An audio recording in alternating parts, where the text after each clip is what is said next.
திருச்சிற்றம்பலம். தென்னாடுடைய சிவனே போற்றி, எந்நாட்டவர்க்கும் இறைவா போற்றி. வாக்குண்டாம் நல்ல மனமுண்டாம் மாமலரால் நோக்குண்டாம் மேனி நுழங்காது பூக்கொண்டு துப்பார் திருமேனி தும்பிக்கையான் பாதம் தப்பாமல் சார்வார் தமக்கு. ஈசன் முதுகுன்றை நேசம் ஆகி நீர் வாச மலர்தூவ பாசவினை போமே.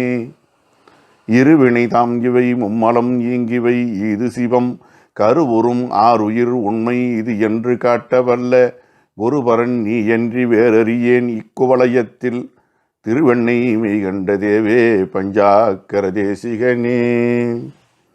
எல்லாம் வல்ல சிவபரம்பொருளின் திருவருளையும் திருக்கைலாய பரம்பரை திருவாவடுதுறை ஆதீனம் 24ஆம் பட்டம் குருமகா சன்னிதானம் அவர்களின் குருவருளையும் முதற்கண் மனமொழிமைகளால் வணங்குகின்றேன்.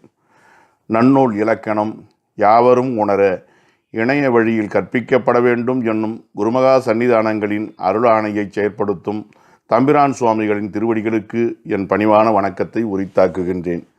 சைவ சித்தாந்த இயக்குனரையா அவர்களுக்கும் ஆதீன புலவரையா அவர்களுக்கும் சைவ சித்தாந்த பேராசிரியர்களுக்கும் அடியனுக்கு தமிழ் கற்பித்த சான்றோர் பெருமக்களுக்கும் சிவநேய செல்வர்களுக்கும் தமிழ் ஆர்வலர்களுக்கும் என் பணிவான வணக்கத்தை தெரிவித்துக் கொள்கின்றேன்.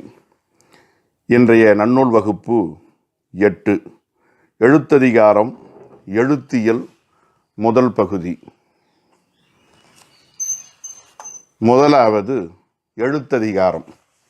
அதிகாரம் என்பது முறைமை என்பார் மயிலைநாதர். அதிகாரம் என்பது வடசொல். இதன் பொருள் அதிகரித்தல், அதாவது மிகுதல், விரிவடைதல் என்பதாகும். அந்த அடிப்படையிலே விரிவாக அமைந்த பிரிவு, அதாவது நூலினுடைய பெரும் பிரிவு என்பது இதனுடைய பொருளாகின்றது. அதிகாரம் பெரும் பிரிவு. நன்னூல் எழுத்ததிகாரம் சொல்லதிகாரம் ஆகிய இரு பெரும் பிரிவுகளை உடையதாக நமக்கு கிடைத்திருக்கின்றது. அதில் எழுத்ததிகாரம் குறித்து இப்போது சிந்திக்கின்றோம். இந்த எழுத்ததிகாரத்திலே 5 இயல்கள் உள்ளன. இதை ஓத்து என்பதாக நாம் பாயிரையியலில் தெரிந்து கொண்டோம். இயல் என்பது ஓத்து என்பதன் பொருள். எழுத்தியல், பதவியல், உயிரீற்று புணரியல், மெய்யீற்று புணரியல், உருபு புணரியல் என 5 இயல்கள் இதன்கண் அமைந்துள்ளன. இதில் எழுத்தியல் குறித்து சிந்திப்பதாக இன்றைய வகுப்பு அமைகின்றது. சொல்லுக்கு உறுப்பாக அமையும் எழுத்தின் இலக்கணம், அதனுடைய வகை, அதன் பிறப்பு, அது சொல்லிலே அமையக்கூடிய முறை ஆகியன குறித்து சிந்திப்பதாக இந்த எழுத்தியல் அமைந்துள்ளது. இதன்கண் இடம்பெற்றுள்ள நூற்பாக்களின் எண்ணிக்கை 62 ஆகும். முதலாவது நூற்பா கடவுள் வணக்கமும் அதிகாரமும். பூமலி அசோகின் புனை நிழல் அமர்ந்த நான்முகற் சொழுது நன்கு இயம்புவன் எழுத்தே. கடவுள் வணக்கமும் அதிகாரமும் என்று இதற்கு தலைப்பிட்டிருக்கிறார்கள். உரையாசிரியர் சிலர் கடவுள் வணக்கமும் செய்யப்படு பொருளும் என்பதாகவும் இதனை குறிப்பிடுகின்றார்கள். இது கடவுள் வாழ்த்து. நூலுக்கு கடவுள் வாழ்த்து என்பதன்றி அதிகாரத்துக்கு ஒரு கடவுள் வாழ்த்தாக இவர் பாடியுள்ளார். எழுத்ததிகாரத்துக்கு இது கடவுள் வாழ்த்து. இதே போல சொல்லதிகாரத்துக்கு ஒரு கடவுள் வாழ்த்து பாடியிருக்கின்றார். எப்படி கம்பர் கம்பராமாயணத்திலே காண்டந்தோறும் கடவுள் வாழ்த்து பாடுகிறாரோ அதுபோல இது அமைந்திருக்கிறது. பெரிய புராணத்தில் கூட பார்த்தோம் என்றால் சருக்கங்களின் இறுதிதோறும் சுந்தரர் துதி இடம்பெற்றிருக்கும். அதை கூட இங்கே ஒப்பிடலாம். அப்படி ஒவ்வொன்றுக்கும் ஒவ்வொரு முக்கியத்துவம் கொடுத்தார் போல அமைந்திருக்கக்கூடிய பாங்கினை அறிகின்றோம். இந்த பாடலினுடைய நூற்பாவினுடைய பொருளை பார்ப்போம். பூமலி, மலர்கள் நிறைந்திருக்கின்ற, மலிதல்னா நிறைந்திருத்தல். அசோகின், அசோக மரத்தினுடைய, புனை நிழல், அலங்கரிக்கப்பட்ட புனையப்பட்ட அழகிய நிழலின் கண்ணே, அமர்ந்த வீற்றிருந்து அருளுகின்ற, நான்முகற் சொழுது, அங்கே ஐ மறைந்திருக்கிறது, நான்முகனை தொழுது 4 முகங்களையுடைய கடவுளை தொழுது, அதாவது மனம் மொழி மெய்களாலே வணங்கி, எழுத்து நன்கு இயம்புவன், எழுத்ததிகாரத்தை சிறப்பாக அடியேன் எடுத்துச் சொல்வேன் என்பதாக இந்த நூற்பா அமைகின்றது. யான் என்பது இங்கே தோன்றா இயல்வாய், யான் இயம்புவன் என்று நாம் இயைத்து கொள்ள வேண்டும். எல்லா நூல்களும் மங்கள மொழி முதல் வகுத்து கூறப்படும் இயல்புடையவை. அந்த அடிப்படையிலே மங்கள மொழியாக பூ என்பது தொடங்கியது. நாம் சிறப்பு பாயிரத்தில் கூட பார்த்தோம், மலர்தலை உலகு என்று தான் தொடங்கியது. ஆக இந்த உலகம், மணி, மலர், பூ என்கிற மங்கள சொல்லால் ஆரம்பிக்கிற முறைப்படி இது ஆரம்பிக்கப்பட்டிருக்கிறது, தொடங்கப்பட்டிருக்கின்றது. எழுத்திலக்கணத்தை எழுத்து என்றது ஆகு பெயர். எழுத்தை கூறுவேன்னா என்ன அர்த்தாங்க? எழுத்து இலக்கணத்தை கூறுவேன் என்பது பொருள். எல்லாம் வல்ல கடவுளை வணங்கியதனாலே எடுத்துக்கொண்ட காரியம் இனிது முடியும் என்பது கருதி அமைந்தது இது. வழிபடு தெய்வ வணக்கம் செய்து மங்கள மொழி முதலாக வகுத்தே எடுத்துக்கொண்ட இலக்கண இலக்கியம் இடுக்கண் இன்றி இனிது முடியும் என்பது முற்காலத்து நூற்பா. அந்த அடிப்படையிலே இறைவனை வணங்கி, தான் வழிபடு கடவுளை வணங்கி, தான் என்னது பற்றி கூறப்போகிறேன் என்பதாக இவர் தொடங்குகின்றார். வணக்கம் அதிகாரம் என்றிரண்டும் சொல்ல சிறப்பு என்னும் பாயிரமாம் என்று சொல்லி இதை சிறப்பு பாயிரம் என்று குறிப்பாரும் உண்டு. அப்ப இது சிறப்பு பாயிரம் என்று சொன்னால் மனதலை உலகின் என்று ஆரம்பித்தோமே, அதை என்னவென்று சொல்வது? சிறப்பு பாயிரம் என்றால் 11 உறுப்புகள் உண்டு என்று கண்டோம் அல்லவா? இங்கே 2 செய்திகள் தானே கூறப்படுகின்றன. ஆகையினால இன்னும் சொல்ல போனால் சிறப்பு பாயிரம் தாமே இயற்றக்கூடாது, நூலாசிரியர் வேறொருவர் தான் இயற்ற வேண்டும் என்றல்லவா கண்டோம். தன்னுடைய ஆசிரியர், தன்னோடு பயின்றவர், தன்னுடைய மாணவர், தகும் உரைகாரர் ஆகிய 4 அல்லவா இயற்ற வேண்டும். அப்போ இது எப்படி சிறப்பு பாயிரமாகும் என்று நமக்கு ஐயம் எழுகின்றது. சிலர் இதை தற்சிறப்பு பாயிரம் என்கிறார்கள். கடவுள் வணக்கமும் செய்யப்படு பொருளும் எய்த உரைப்பது தற்சிறப்பாகும் என்று சொல்வது பொருத்தமுடையதாக இருக்கிறது. நான் இன்ன கடவுளை வணங்கி இன்னதை சொல்ல தொடங்குவேன் என்பதாக இது அமைந்திருக்கிற காரணத்தினாலே இது ஏற்புடையது என்று சொல்லலாம். எல்லாம் வல்ல கடவுளை வணங்கலான் இனிது முடியும் என்பது கருதி நன்கு இயம்புவன் என்று புகுந்தமையின் இது நுதலி புகுதல் என்னும் உத்தி என்பர். இதிலிருந்தே உத்தி ஆரம்பிச்சிடுது. நுதலுதல்னா சொல்லுதல், புகுதல்னா தொடங்குதல், சொல்லி தொடங்குதல். எழுத்தை சொல்லப் போகிறேன் என்பதனால்தான் இது நுதலி புகுதல் என்னும் உத்தி உடையது என கருதவும் வாய்ப்புள்ளது. கடவுளை வணங்கி தொடங்குகிறேன் என்பதால் நுதலி புகுதல் என்று உரையாசிரியர் சொல்லுகிறார்கள். நான் எழுத்தை சொல்லப் போகிறேன் என்று நுதலி புகுதல் என்று சொல்லவும் வாய்ப்பு இருக்கிறது. நான்முகனை தொழுது என்கிறாரே, நான்முகன் பிரம்மன் அல்லவா? பிரம்மன் சைவம் சார்ந்த அல்லது இந்து சமயம் சார்ந்த கடவுள் அல்லவா?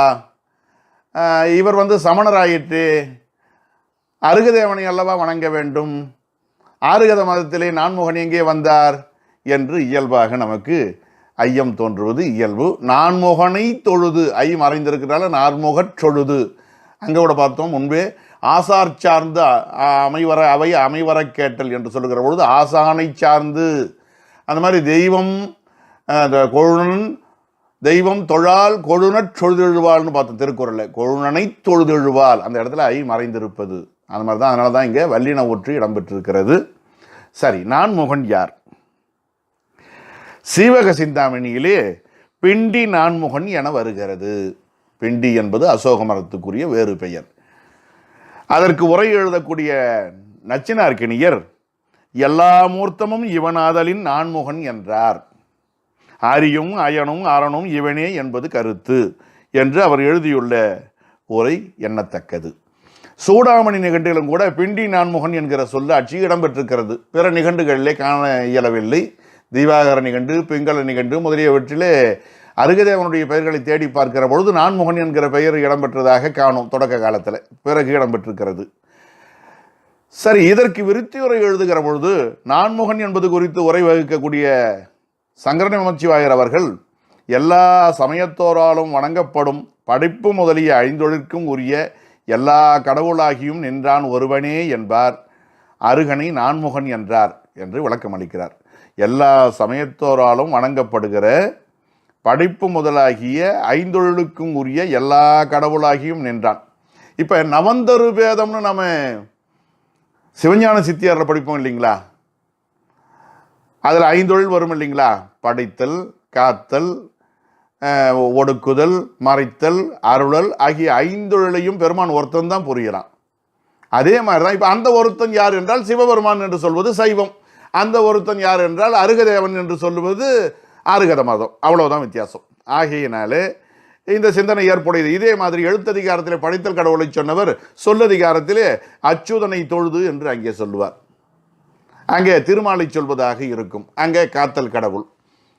ஆக பொது கடவுள் என்கிற நிலையிலே இவர்களை வைத்திருக்கிறார்கள். இந்த ஐந்தொழிலையும் செய்வது தம் தம் கடவுளே, அந்த கடவுள் இந்த ரூபத்திலே செய்கிறார் என்பது அவரவர் நம்பிக்கையாக இருந்திருக்கிறது.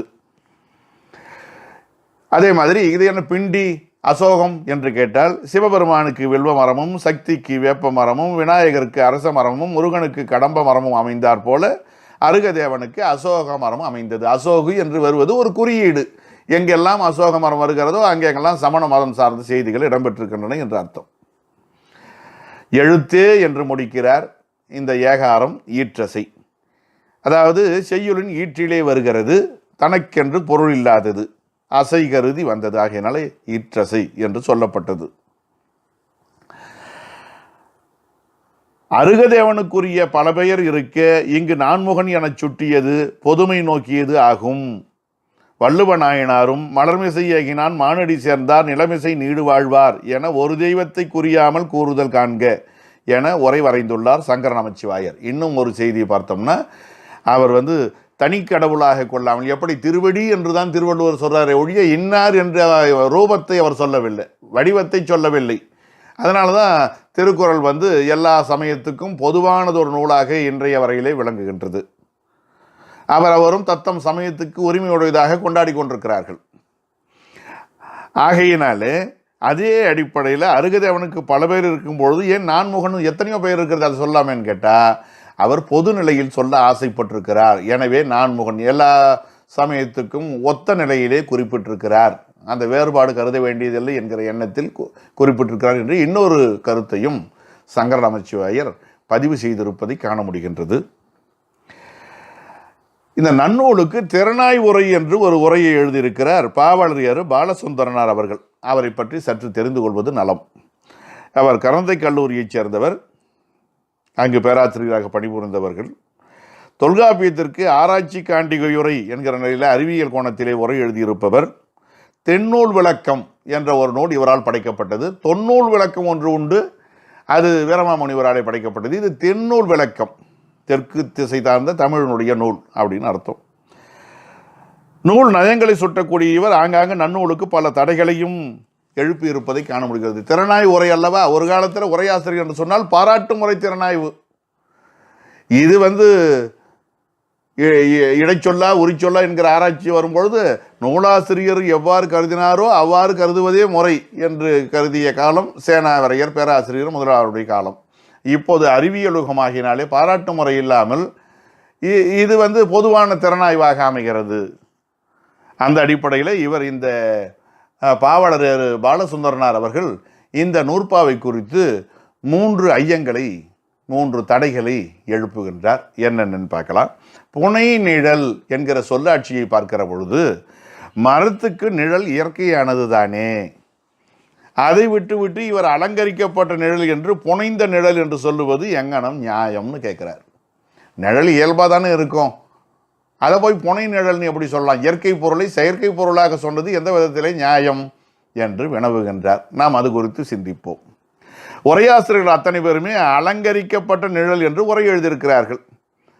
ஒருவர் அழகிய நிழல் என்று குறிப்பிடுகிறார். சரி, அதுவும் கிட்டத்தட்ட அதே பொருள் தான்.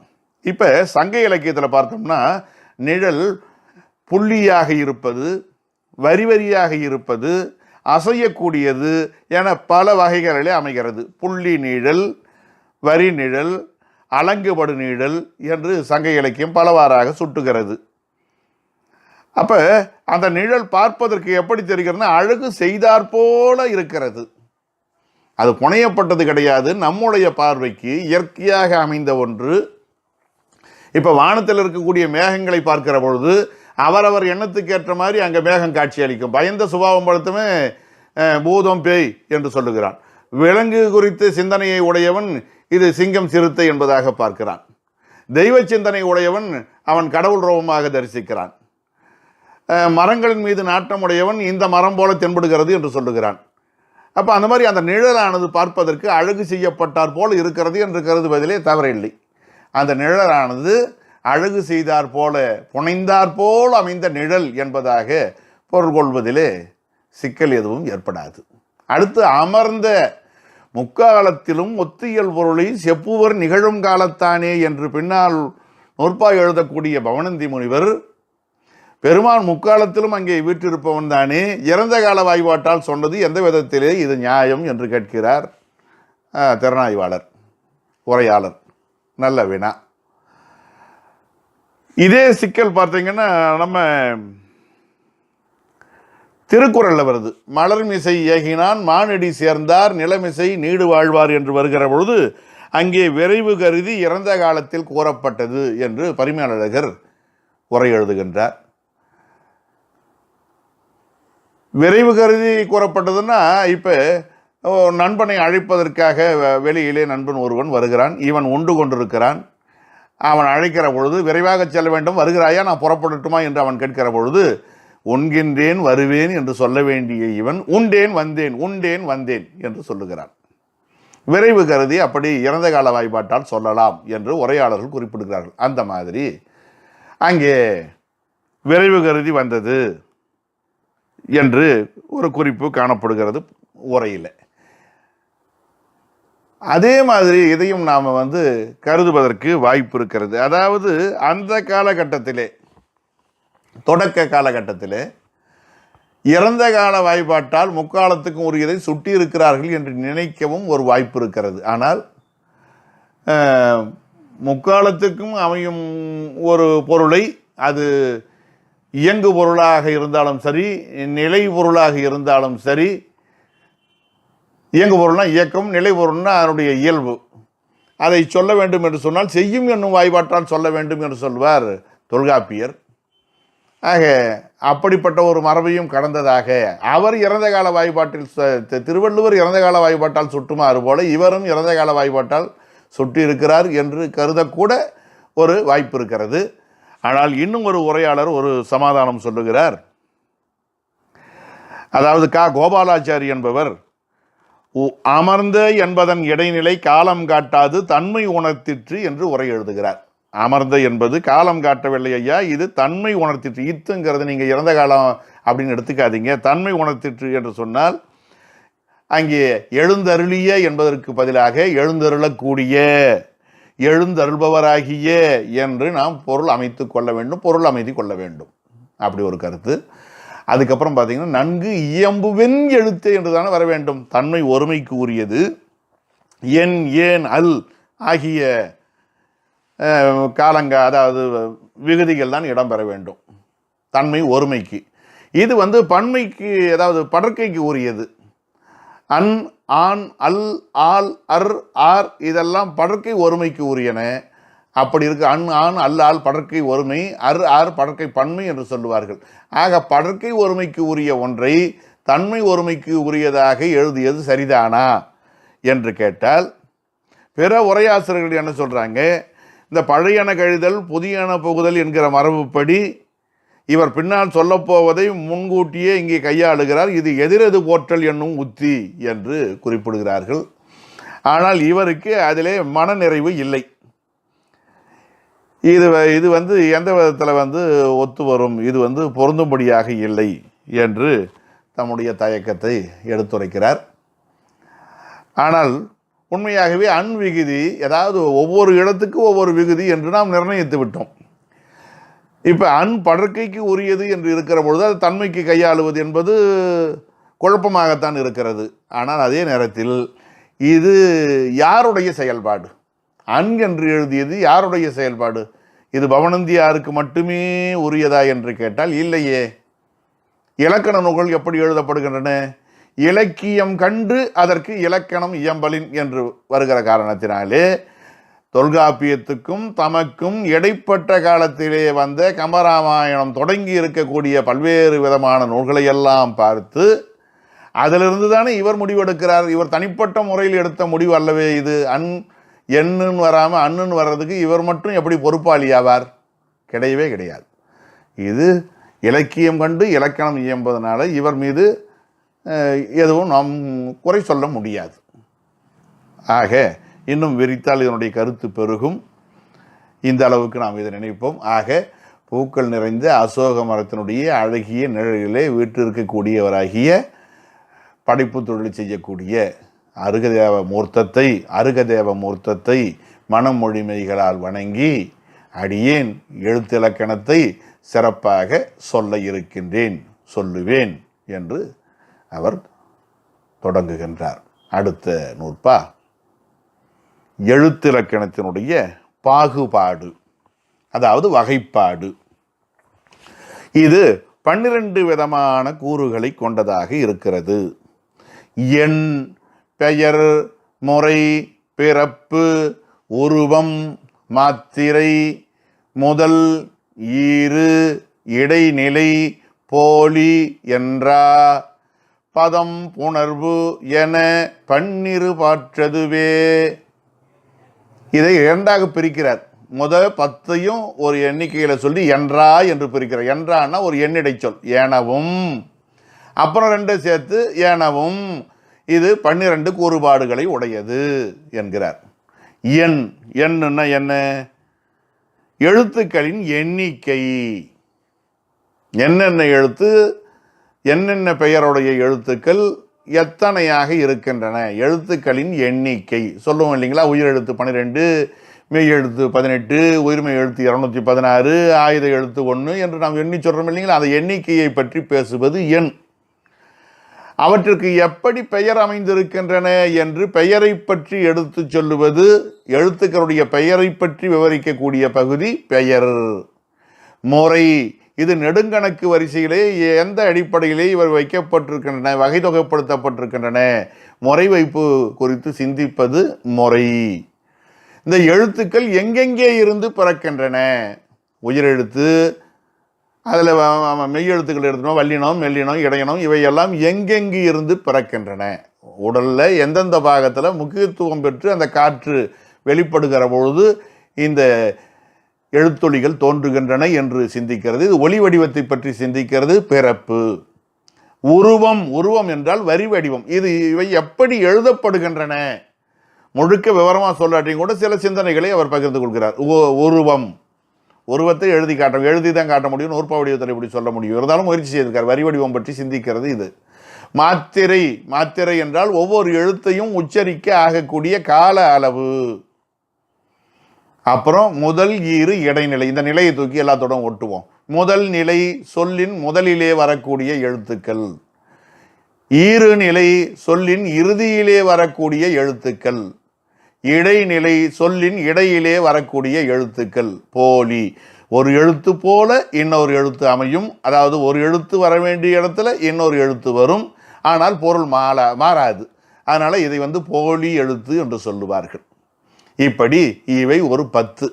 இவை எழுத்தின் அகத்திலக்கணம் என்று சொல்லப்படும். அதாவது தனி நின்ற எழுத்தினுடைய இலக்கணத்தை பேசுவது அகத்திலக்கணம். இந்த 10 தான் நம்முடைய இந்த எழுத்தியல்ல சிந்திக்க பெறுகின்றன.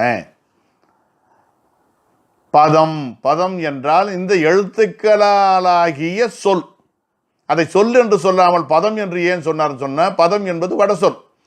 வடசொல் அடிப்படையிலே பல கருத்துக்களை இவர் பரிமாறிக்கொள்ள இருக்கிற காரணத்தினால், எடுத்துரைக்க இருக்கிறார் என்கிற காரணத்தினாலே பதம் என்று வேண்டுமென்றே தான் அந்த வார்த்தையை பயன்படுத்தியிருக்கிறார். பதவியல்னு தான் பேர் வைப்பார். அப்புறம் புணர்வு, பாடபேதம், புணர்ப்புன்னா சொற்சேர்க்கை. உயிர் ஈறுகள் வருமொழியோடு எப்படி சேருகின்றன, உயிரீற்று புணரியல். மெய்யீறுகள் வருமொழியோடு எப்படி சேருகின்றன, மெய்யீற்று புணரியல். உருவுகளோடு சேரக்கூடிய நிலை எப்படி இருக்கிறது, உருவு புணரியல். இப்படி அவை 3 பிரிவாக பிரிக்கப்பட்டு 3 இயல்களாக அடுத்து அமைகின்றன. எழுத்தியல், பதவியல், அந்த புணரியல் 3. ஆக மொத்தம் 5 இயல்களை கொண்டதாக அமைகிறது. பன்னிரு பாற்று, அதுவே இப்படி இருந்தாலும் கூட நம்ம அது எது அந்த எழுத்து. நான் எழுத்தை இப்போ நன்கு இயம்புவோன் எழுத்தேன்னு முடிச்சார் இல்லைங்களா, அந்த எழுத்து அது என்பது முன்னூற்பாவில் வந்த எழுத்து என்பதை குறித்தது. அது பன்னிரு பாற்று, பன்னிரு பகுதிகளை உடையது. பாற்று பாலது பகுதிகளை உடையது. ஏகாரம் முன்ன சொன்ன மாதிரி ஈற்றசை. அதற்கென்று நாம் தனியே பொருள் பார்க்க வேண்டிய தேவை இல்லை. இதில் பாலசுந்தரனார் அவர்கள் உருவம் வடிவம் என்பன வெவ்வேறு அவர் சொல்லக்கூடிய கருத்து. உருவம் என்பது உள்ளத்தால் உணரப்படுகிற தோற்றம், வடிவம் என்பது கண்ணால் காணப்படுவது. அப்படி இருக்கிற பொழுது உள்ளத்தால் உணரப்படக்கூடிய ஒன்றன் சொல்லை வைத்துக்கொண்டு கண்ணால் காணக்கூடியதை இவர் சொல்லியிருக்கிறாரே, உருவம் என்கிற சொல்லை வடிவம் என்பதற்கு பயன்படுத்தி இருக்கிறாரே என்று அவருடைய பார்வையிலே அந்த சொல் பற்றிய ஆராய்ச்சி நிலவுகிறது. இருந்தாலும் கூட இதற்கு ஒரு சமாதானம் சொல்ல வேண்டும் என்று சொன்னால், உருவம் என்பது வடிவம் என்னும் பொருளை குறிப்பதுண்டு என்பதற்கு ஒரு சான்று, உருவத்தால் நீண்ட உயர்மரங்கள் எல்லாம் பருவத்தால் அன்றி பழா என்று ஔவையார் பாடியிருக்கிற காரணத்தினாலே உருவம் என்பது வடிவத்தை குறிப்பதில் குற்றம் இருப்பதாக தெரியவில்லை என்று ஒரு சமாதானம் கொள்ளலாம். அடுத்து இப்போ வரிசையை பார்க்குறோம். எண். இப்போ இது என்னன்னா தொகுத்து சுற்றல் மொத்தமாக சொல்லிட்டார். முன்னூற்பா நுதலி புகுதல் உத்தி. இது தொகுத்து சுற்றல். இவ்வளவும் நம்ம இனிமேல் பேச போகிறோம்.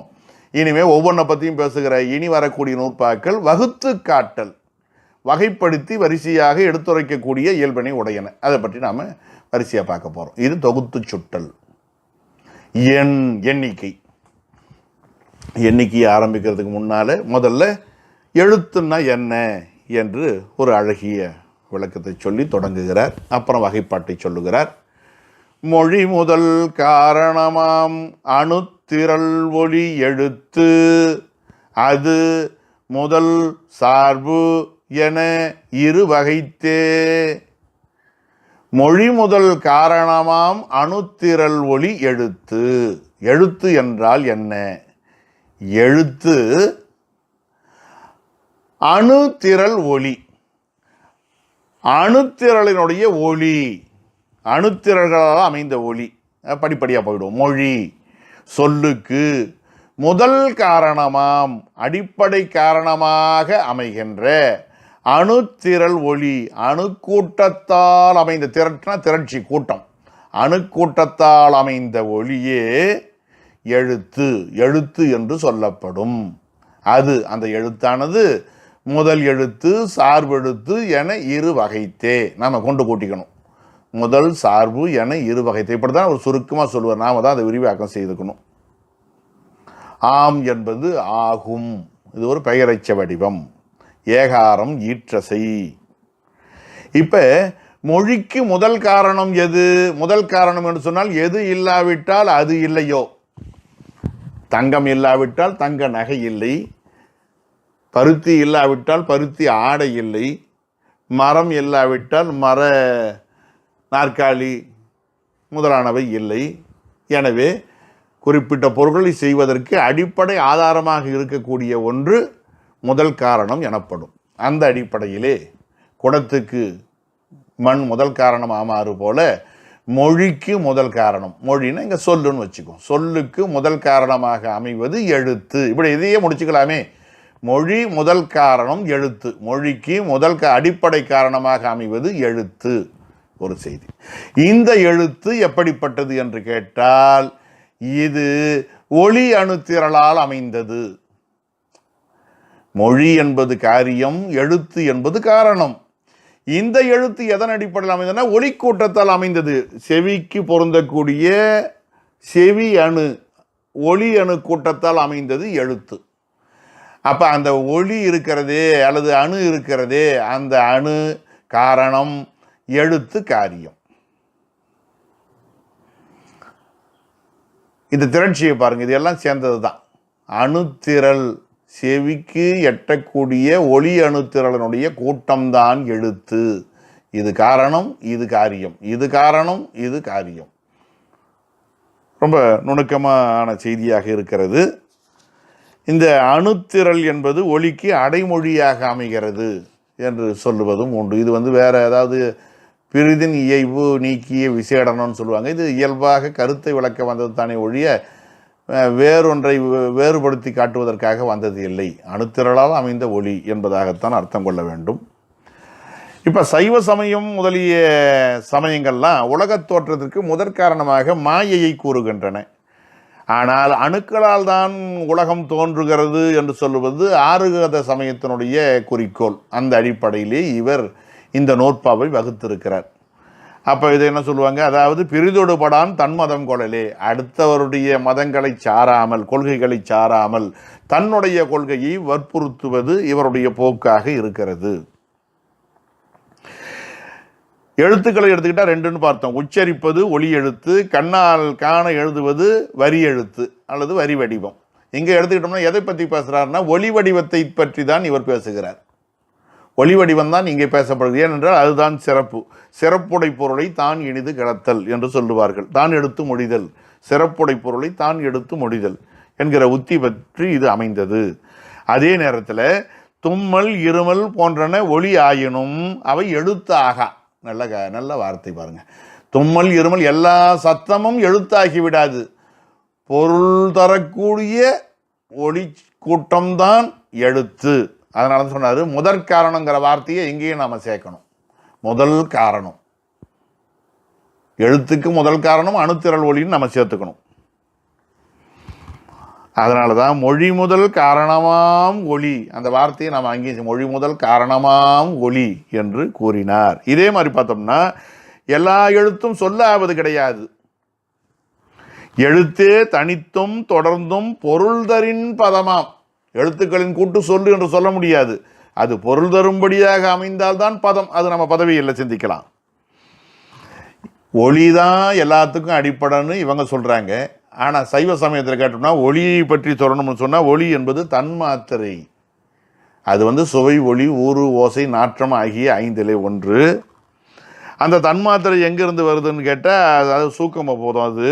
அது எதிலிருந்து வருதுன்னு கேட்டால் தாமச அகங்காரத்திலிருந்து வருகிறது. அந்த தாமச அகங்காரம் எங்கேருந்து வருதுன்னு கேட்டால் புத்தி தத்துவத்திலிருந்து வருது. புத்தி தத்துவம் எங்கிருந்து வருகிறது என்று சொன்னால் குணதத்துவத்திலிருந்து வருகிறது.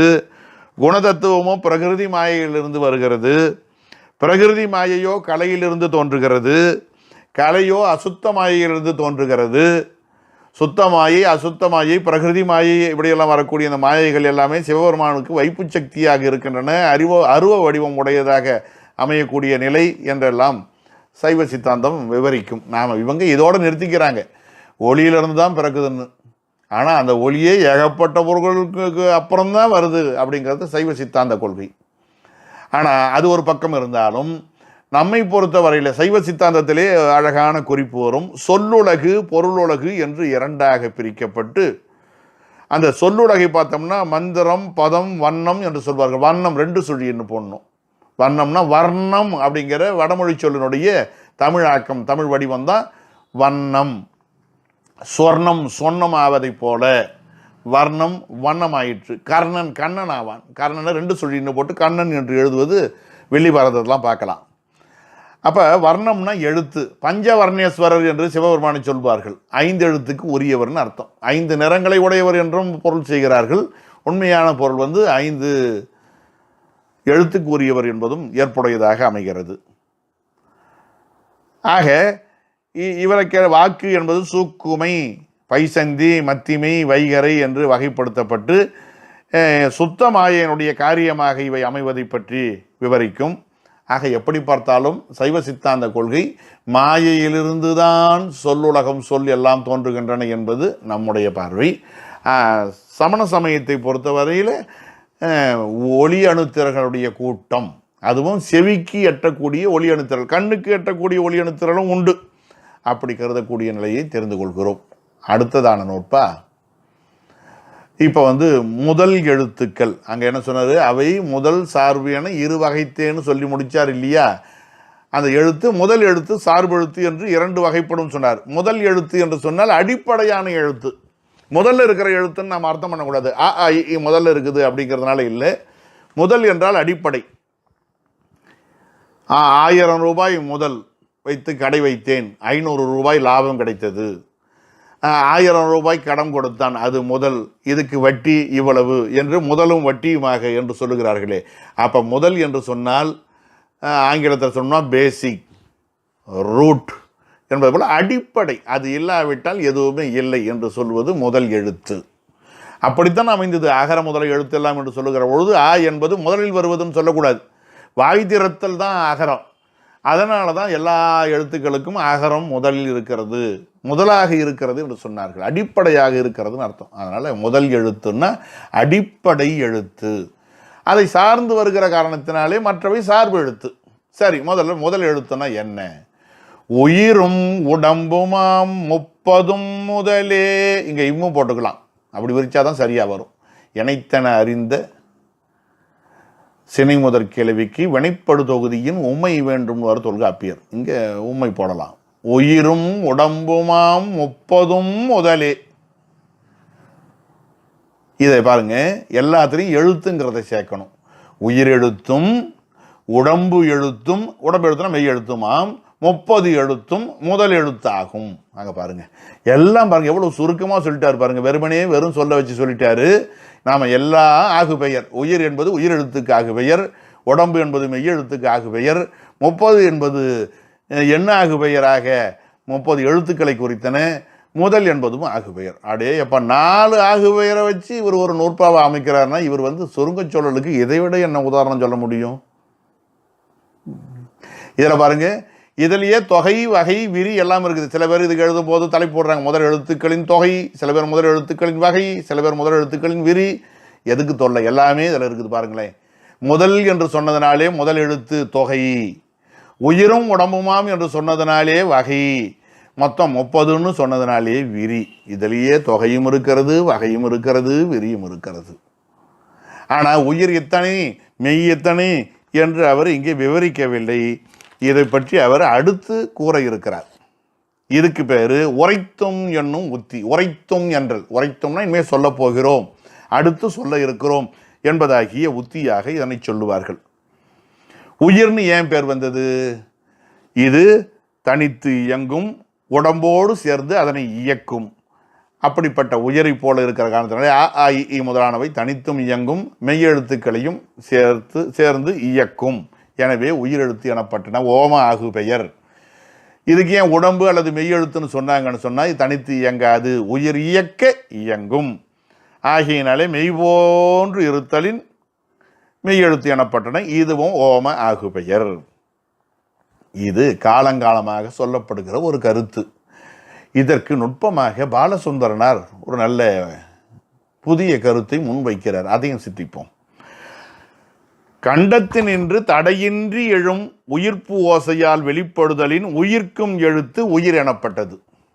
உயிர்க்கும் எழுத்து கண்டத்திலிருந்து அ ஆ, கண்டத்திலிருந்து உயிர்க்கிற எழுத்து தனித்து வெளிப்படும், அதாவது தடையின்றி எழக்கூடியது. ஆகையினாலே இது உயிர்க்கும் எழுத்து உயிரெழுத்து. சரி, மெய்யெழுத்து என்ன பண்ணும்? இது உயிரெழுத்தை போல தனித்து வெளிப்படும் ஆற்றல் இல்லாமல் வாய் உறுப்புகளாலே வடிவம் பெற்று அங்கும் இங்கும் வடிவம் பெறுகிறது. இக் இங் என்று வடிவம் பெற்று அதே நேரத்தில் உயிர்ப்பு இசையின் துணையால் வெளிப்படுகிற காரணத்தினாலே மெய்யெழுத்து.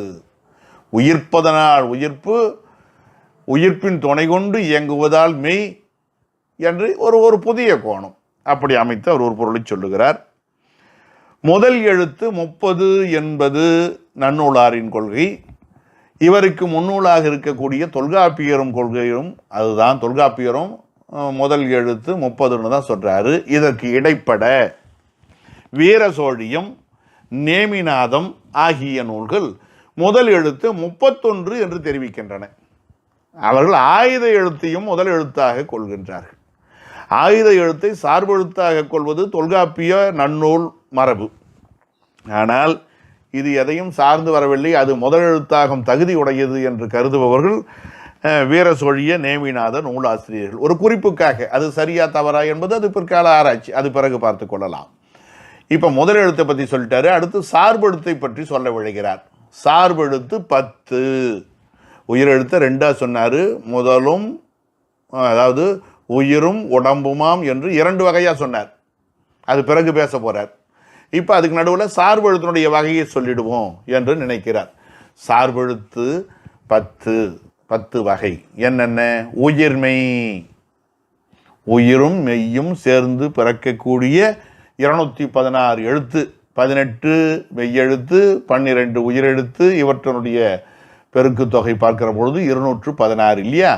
உயிர் மெய், அந்த சொல்ல பாருங்க, உயிரும் மெய்யும் சேர்ந்து பிறந்த எழுத்து, உண்மை தொகை புறத்து பிறந்த அன்மொழி தொகைன்னு இலக்கண குறிப்பு சொல்லுவாங்க. அதுக்கடுத்து ஆயுதம், ஆயுத எழுத்து கிடையாது, அது ஏதோ கத்தி கபடா கிடையாது. ஆயுதம், ஆயுதம்னா நுணுக்கமானது, நுண்ணியது. அஹ்னு வச்சிருக்கணும். அக்கு அப்படின்னு நம்ம அழுத்தி சொல்லக்கூடாது, அப்படி சொல்லணுமா? ஆயுதம். அப்புறம் உயிர் அளவு. அளவு என்றால் அளவெடை என்பதனுடைய சுருக்கம் இது. அளவுன்னா அளவு அல்லது அளவு, பூ ரெண்டும் ஒன்று தான். சரி, பகரமும் வகரமும் ஒன்றுக்கொன்று மாறி வர்றது உண்டு, போலின்னு சொல்லலாம் கிட்டத்தட்ட. கோபம், கோபம் பேச்சு வழக்கில். விபரம், விவரம். அந்த மாதிரி அளவு, அளவு. எடைனா எடுப்பது, எடுப்பதுனா நீட்டுவது. உயிர் எழுத்தினுடைய ஓசையை நீட்டி ஒலிக்கக்கூடிய இடங்களை பற்றி பேசுவது உயிர் அளவெடை. ஒற்று எழுத்தினுடைய மாத்திரை நீட்டக்கூடிய இடங்களை பேசுவது ஒற்று அளவெடை. மெய்யெழுத்து, மெய்யெழுத்துக்கள் நீண்டு ஒலிக்கும் இடத்தை பற்றி பேசுவது. அஹ்ய ஈ, அகுதல் என்றால் சுருங்குதல், மாத்திரை குறைதல். முன்ன ரெண்டு மாத்திரை மிகுதல், இது மாத்திரை குறைந்த ஈகரம். ஈகரத்துக்கு ஒரு மாத்திரை, அது தன் ஒரு மாத்திரை அளவிலிருந்து குறைந்து ஒலிப்பதை பற்றி பேசுகிற காரணத்தினால அஹ்ய ஈ, குற்றிய லீகரம். அஹ்ய ஊ, குற்றிய லுகரம், அதுவும் தன் ஒரு மாத்திரையிலிருந்து குறைந்து ஒலிக்கிறது. ஐ என்பது நெடில், தனக்குரிய மாத்திரையிலிருந்து குறைந்து ஒலிக்கிறது, 2 மாத்திரை அளவிலிருந்து. ஐகார குறுக்கம். அஹ்ய ஐயினா ஐகார குறுக்கம். அவு, அஹ்ய அவு, அதுவும் தனக்குரிய 2 மாத்திரையிலிருந்து குறுகி ஒலிக்கிறது, அவுகார குறுக்கம். மகான், மகானா இம் என்கிற எழுத்து, அதுக்குரிய மாத்திரையே அறைதான், அதிலையும் குறுகி காலா ஒலிக்குது, அது அஹ்ய மகான். அப்புறம் அஹ்ய தனிநிலை, தனிநிலைனாலும் ஆயுதம்னாலும் ஒன்று தான், அதையே மறுபடியும் எழுதுனா குழப்பம் வருன்றதுனால இங்கே தனிநிலைன்னு சொல்லிட்டார். அப்போ அஹ்ய ஆயுதம், ஆயுதம் தனக்குரிய அரை மாத்திரையிலிருந்து குறைந்து ஒலிப்பது. ஆக இவை 10 சார்பு எழுத்து என்று சொல்லப்படும். ஏனென்றால் இவை உயிரையும் மெய்யையும் சார்ந்து வர்றதுனால உயிர்மை சார்பு எழுத்து. ஆயுதம் தனித்து வராது, இரு சிறகு எழுப்ப எழும் பறவைன்ற மாதிரி அது முன்னால் ஒரு உயிர் எழுத்தோ குரல் எழுத்தோ வரணும், பின்னால் ஒரு உயிர்மை எழுத்து வரணும், அப்போ தான் அதால் எழுந்திருக்க முடியும். அகுது, எஃகு, அப்போ அதுக்கு துணை தேவைப்படுது. இவை எல்லாம் பார்த்தீங்கன்னா உயிரை சார்ந்து பிறப்பது. மாத்திரை நீளுதல் குறுகுதல் வேற ஒன்று, இது 2 நீளுதல், ஒரு 6 குறுகுதல். அப்போ அது முதல் எழுத்தை சார்ந்து வர்றதுனால சார்பு எழுத்து என்று ஆகிவிட்டன. ஆகினால சார்பு எழுத்து என்பது 10. சரி, தொல்காப்பியர் குற்றியலிகரம், குற்றியலுகரம், ஆயுதம் ஆகிய 3 மட்டுமே சார்பெழுத்து என்று சொல்ல, இவர் மட்டும் எப்படி 10 எழுத்து என்று கொண்டார் என்று கேட்டால், தொல்காப்பியத்தினுடைய பிற இடங்களிலே இந்த மாதிரி குறிப்பெல்லாம் வருது. ஆயுதம் அஹா காளையானு போது இப்போ ஆயுத குறுக்கம் பற்றி பேசப்படுகிறது, இளங்கொண்டர் பேசுகிறாரு. உயிரளவு ஒற்றளவு பற்றியும் தொல்காப்பியர் முதலிய நூல் மரபுலேயே பேச ஆரம்பிச்சிடுறார், வந்துடுது. ஈகர உகரம் அங்கேயே இருக்குது. ஐகார உகாரம் குறுகி ஒலிப்பதை பற்றியும் குறிப்புகள் ஆங்காங்கு இடம்பெறுகின்றன. தொல்காப்பியத்திலேயே ஆங்காங்கு விரவி வரும் குறிப்புகள் எல்லாம் உரையாசிரியர்களாலே விரிவாக எடுத்துரைக்கப்பட்டு, பின்னால் வந்த அவிநயனார் இந்த மாதிரி இந்த 10 வகைப்படுத்துவதற்கு முன்னோடி யாருன்னா அவிநயனார் தான். தொல்காப்பியத்தின் பிறநூற்பாக்கள், தொல்காப்பிய உரையாசிரியர்கள், அவிநயம் ஆகிய 3 கூட்டணி தான் 3ஐ 10 மாற்றுமாறு நன்னூலாருக்கு வழிகாட்டி இருக்கின்றன. ஒரு செய்தி. இப்போ மாதவ சிவஞான யோகிகள் என்ன செய்கிறாங்க, ஆசிரியர் தொல்காப்பியனார் 3 என்று சொல்ல இவர் 10 என்று சொன்னதற்கு ஒரு அருமையான விளக்கத்தை தருகிறார்கள். செய்கை ஒன்றனையும் நோக்கி சார்பெழுத்து 3 என கருவி செய்தார் தொல்காப்பியர். செய்கையை மட்டும் கணக்கிட்டார். செய்கைனா அவருடைய செயல்பாடு. குற்றியலிகரம், குற்றியலுகரம், ஆயுதன்ற 3 மட்டுமே அவர் பேசினார். இவர் என்ன செய்கிறாரு, செய்கையும் செய்யுளியலும் நோக்கி மாத்திரை கூடுதலும் குறைதலும் செய்யுளியலையும் சேர்த்து இவர் சார்பெழுத்தை 10 என்று கணக்கிட்டார். அவர் செய்கை நோக்கினார், இவர் செய்கையும் செய்யுளியலும் நோக்கினார் என்று ஒரு கருத்தை முன்வைக்கிறார். இதை ஆயுதத்தையே தனிநிலைன்னு சொன்னாங்கன்னா, உயிர்களோடும் மெய்களோடும் கூடியும் கூடாமலும் தனி நிற்றலின் தனிநிலை ஆயிற்று ஆயுதம். அதுலேயும் இல்லை இதுலேயும் இல்லை. வரிசையில் அக்குன்னு வர்றதுனால தலைமை எழுத்து என்ற உயிரெழுத்துன்னு சொல்லலாமான்னா அங்கேயும் சொல்ல முடியல. இங்கே இக்கு இங்கே வரிசையில் உயிர் ஏற இடம் கொடுக்குதான்னா அங்கேயும் சொல்ல முடியல. சில நேரம் பார்த்தீங்கன்னா உயிர் போலவும் இருக்கும், சில நேரம் மெய் போலவும் இருக்கும். இது எங்கே தெரிஞ்சுக்கலாம்னா அழகிட்டு வாய்ப்பாடு எழுதுகிற பொழுது தெரிஞ்சுக்கலாம். அற்றால் அளவறிந்து உண்க அகுது உடம்பு பெற்றான் நெடுதுயிக்குமாறு என்று வருகிற பொழுது அகுது அப்படின்போது உண்க என்பதற்கு முன்னால் அகுதுன்னு வருது. மாமுன் நிறை. அப்போ அது உயிர் போல அழகு பெறுகிறது. தோன்றின் புகழோடு தோன்றுக அகுதிலார் தோன்றலின் தோன்றாமின் என்று தோன்றுக விளைச்சீர். அதுக்கு முன்னால் அகுன்னு போது அங்கே ஆயுதம் போல அழகு பெறாமல் இருக்கிறது. அப்போ ஒரு நேரம் ஒரு இடத்துல உயிர் போல வருகிறது, ஒரு இடத்துல மெய் போல வருகிறது. எனவே இவற்றை முடிவு செய்வது அரிதாக இருக்கிறது. அதனால் இது ஒரு தனிப்பட்ட இயல்புடையது என்று சொன்னார்கள். அது மட்டும் கிடையாது, இது உயிரும் மெய்யும் தம்மில் கலத்தல் போல ஆயுதம் ஒரு எழுத்தோடும் கலக்கிறது கிடையாது. எனவே தனியே நின்றது. இப்போ உயிரும் மெய்யும் சேர்ந்து உயிர்மெய் ஆகிற மாதிரி அதுங்க கூட இது தனியே கூட்டணி இல்லாமல் தனித்து நிற்கிறது தனிநிலை என்று சொன்னார்கள். இப்படி அப்புறம் இன்னும் கூட சொல்லலாம். உயிர் எழுத்துக்களில் குறில் நெடில்னு ஒரு இனம் இருக்குது, மெய் எழுத்தில் வல்லினம் மெல்லினம்னு ஒரு இனம் இருக்குது. இந்த மாதிரி இனமும் வர்க்கமும் இல்லாத காரணத்தினாலே தனி எழுத்தாயிற்று. இப்படி ஒரு விளக்கம். ஆக இது தனித்து இருக்கக்கூடியது. திரிபு விகாரத்தால் பிறக்கக்கூடியன இந்த 8ன்னு பார்க்குறதுனால திரிபு விகாரம் கொண்டனவாக இந்த சார்பெழுத்துக்கள் விளங்குகின்றன. சரி, சார்பெழுத்து 10 தானா என்றால் இல்லை. அடியனுடைய கருத்து 11 என்பது. இது பல பேராசிரியரிடத்திலே பல ஆய்வாளர்களிடத்திலே நான் வம்புச்சண்டை வாங்கியவனாக ஆகிவிட்டேன். 11 என்று சொல்லுகிற பொழுது இது என்ன குதர்க்க சிந்தனையாக இருக்கிறதே என்று என்னை கேட்டார்கள். நான் சொன்னேன், தொல்காப்பியத்தில் இடையியல்ல ஒரு நூற்பா வருகிறது. ஈற்று நின்று இசைக்கும் என் இறுதி கூற்றுவையின் ஓரளவு ஆகலும் உரித்தேன்னு எழுதியிருக்காரு. ஏகாரம் தனக்குரிய 2 மாத்திரை அளவில் இருந்து செய்யுளின் இறுதியிலே ஈற்றசையாக வருகிற பொழுது 2 மாத்திரை பெறாமல் 1 மாத்திரை பெறுவதும் உண்டு. கடல் போல் தோன்றல காடு இறந்தோரே தோரே என்று ரே என்று அது நெடிலாக இருந்தாலும் உச்சரிக்கிற பொழுது காடிறந்தோரே ரே ரே என்று சொல்லக்கூடாது, ரே என்று குரில் போல ஒலிக்க வேண்டும் என்று உரையாசிரியர்கள் குறிப்பிடுகிறார்கள். அப்போ இவ்வளவுக்கும் சொன்னீங்களே, ஐகார குறுக்கும் அவுகார குறுக்கும், அது கூட ஒரு ஏகார குறுக்கும் எழுதிவிட்டு போனால் என்ன என்பது அடியனுடைய சிந்தனையாக இருக்கிறது. இன்றைய வரையில் அது ஏற்றுக்கொள்ளப்படவில்லை. ஒரு சிந்தனைக்குரியது. அதை நாம் படித்தோன்றதுக்கு ஒரு அடையாளம். படித்து பார்க்குற பொழுது இப்படி ஒரு கருத்து புலப்பட்டது, அவ்வளவுதான். சரி, சார்பெழுத்தினுடைய வகையை தெரிந்து கொண்டோம். அதனுடைய விரி அடுத்ததாக.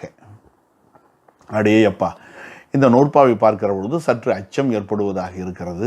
அஞ்ச வேண்டியதில்லை, அது ஒரு அட்டவணை, அவ்வளவுதான். இதில் பெரிய செய்திகள் எல்லாம் விரிவாக்கமாக இல்லை, வெறும் எண்ணிக்கையை சொல்லி இருக்கிறார், அவ்வளவுதான். இதில் நாம் வேறு எதுவும் தயக்கம் காட்ட வேண்டியதில்லை. உயிர்மை எத்தனை எண்ணிக்கையை சொல்கிறார், வேற ஒன்றுங்க. எண்ணுன்னு பார்த்தோம் இல்லைங்களா, உயிரெழுத்து 12 மெய்யெழுத்து 18ன்னு பார்த்த மாதிரி சார்பெழுத்துடைய விரி எத்தனை என்று சிந்திக்கிற பொழுது உயிர்மை 108. 208 முடிவு பண்ணக்கூடாது. இரட்டிய 108. இங்கே இது என்ன சொல்லலாம், வினைத்தொகை வடிவம். இரட்டிய இரட்டுகின்ற இரட்டும். இங்கே இறந்த கால வினைத்தொகைன்னு அர்த்தம் வச்சுக்கணும்.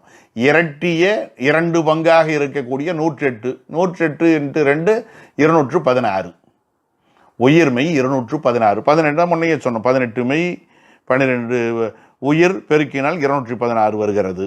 அதுக்கப்புறம் உயர் ஆயுதம் 8. உயர் ஆயுதம் என்பதற்கு வேறு பெயர் முற்று ஆயுதம். ஆயுத குறுக்கத்திலிருந்து வேறுபடுத்துவதற்காக ஆயுதத்தை இப்படி பேர் வச்சுட்டாங்க. இது என்னன்னா, கோடுன்னு ஒன்று வரைஞ்சாங்க. கோடு என்றாலே வளைவு, சும்மா கிறுக்கி அலை அலையாக ஒருத்தர் போட்டார், இதுக்கு என்ன பேருன்னார். இது வளைந்து இருக்கிற காரணத்தினாலே இதற்கு கோடு என்று சொன்னார்கள். சரி, அதுக்கப்புறம் ஒருத்தர் 2 புள்ளி வச்சார், அது ரெண்டையும் நேர் வரிசையில் இருக்கும்படியாக இழுத்தார், இணைச்சார், அதுக்கு பேர் என்னன்னார், கோடுன்னார். உடனே ஒருத்தர் குழம்பிட்டார், ஐயா வளைஞ்சி வளைஞ்சி போகிறதையும் கோடுன்னு சொல்கிறீங்க, நேராக இணைக்கிறதையும் கோடுன்னு சொல்கிறீங்க, 2 புள்ளிகளை இணைக்கக்கூடிய வளைந்திருப்பதும் கோடு, நேராக இருப்பதும் கோடு என்றால் எனக்கு புரியவில்லை. எனவே நான் என்ன செய்கிறேன், வளைந்து இருக்கிறதுக்கு வளைகோடு என்று பெயர் வைத்துக் கொள்கிறேன், நேராக இருக்கிறதுக்கு நேர்கோடுன்னு பேர் வச்சுக்கிறேன்னாரு. அதே கதை தான். ஆயுதம் பாட்டுன்னு கம்முன்னு இருந்தது. ஆனால் ஆயுத குறுக்கம் வருகிற பொழுது உடனே இதுக்கு ஒரு பேர் வச்சாங்க, முற்ற ஆயுதம் அல்லது உயர் ஆயுதம். உயர் ஆயுதம்னா தன் மாத்திரையில் குன்றாத ஆயுதம், தேவையில்லாத ஒரு அடைமொழி, வேறு வழி இல்லை, வேறுபடுத்துவதற்காக வைக்கப்பட்டது. அது 8. எப்படி 8 ஆயிற்று இப்போதைக்கு சொல்வதற்கில்லை, அந்த நூற்பா வருகிற பொழுது அங்கே விரிவாக சிந்திக்கலாம். உயிர் அளவு 73, உயிர் அளவு இருக்கிறதே அது 73. அப்படி பெருக்கல் வாய்ப்பாடு தெரியலன்னா ஒன்றும் பண்ண முடியாது. அதான் எண்ணும் எழுத்தும் கண்ணெனத்தகும், எழுத்து எண்ணை எழுத்து வடிவிலே சொல்லியிருக்கிறார். உயிரளவிடையானது 73, 21 எப்படி இடவகை அதெல்லாம் அங்கே வரும்போது படிச்சுக்கலாம். இதுக்கெல்லாம் தனித்தனி நூற்பாக்கள் இனி வருகின்றன அடுத்த வகுப்பில். உயிரளவு 73, 21, ஒற்றளவெடை 6, 7. இங்கே எடைன்னு சொல்லலை, இங்கே சொல்லியிருக்காரு, அதை நம்ம அங்கே சேர்த்துக்கணும். ஒற்றளவெடை 6, 7, 6, 7, 42. அகும் 37, குற்றிய லிகரமானது 37, உகரம் 6, 6. இந்த அகும் மறுபடியும் இங்கே சேர்த்துக்கணும், அங்கே சேர்த்த மாதிரி. அகும் உகரம் 6, 6, 36. 6, உடனே நம்ம 36 தத்துவம் ஞாபகம் வரும்.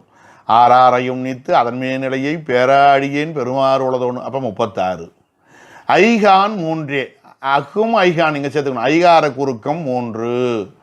அவுகான் 1, அவுகார குறுக்கம் 1. மகான் 3, மகர குறுக்கம் 3. அகும் ஆயுதம் 2, ஆயுத குறுக்கம் 2. மொத்தமாக போட்டு கூட்டோம்னா சார்பெழுத்து உரு விரி 370 என்ப. ஒன்றொழி 370, ஒன்று கழிக்க ஒன்று நீக்க மீதி இருக்கக்கூடிய 370. 370 ஒன்று நீக்கினால் 369. இதை எழுதுனா அதுதான், இதுதான் கவிதை நடை, இதுதான் கவிதை நடை. ஒன்றொழி 370 என்ப. ஏன் அதை அப்படியே எழுதக்கூடாதா? 369 என்பன்னா அது வெற்றின தொடுத்து, அதில் ஒரு நயம் கிடையாது. எண்ணிக்கையை சொல்கிறது உரைநடை வடிவம், அது கவிதை வடிவமாகாது. இப்படி சொல்ல வந்த செய்தியை சுவைபட சொல்வது. இங்கே பாருங்கள், இதெல்லாம் சுருக்கி எழுதணும். ஏன் அவருக்கு விரிவாக எழுத தெரியாதான்னு கேட்டால் எழுத தெரியும். அப்படி எழுதுவது செய்யுளாகாது, நூற்பாவாகாது, முறையாகாது. ஆகையினால் என்ப அவர் சொல்கிறார் பாருங்க, நான் சொல்லலைங்க, பெரியவங்க சொல்லியிருக்காங்க. ஏன்னா சார்பெழுத்து விரியை பற்றி பலரும் பல விதமாக தமிழ் படுத்துவதில் வேறு மாதிரி அவர் ஒரு எண்ணிக்கை கொடுப்பார். அதை படித்தோம்னா இங்கே அதை இணைச்சோம்னா இங்கே ஒரு குழப்பம் வரும். அது தமிழ் படுத்துவதில் கண்டுகொள்க.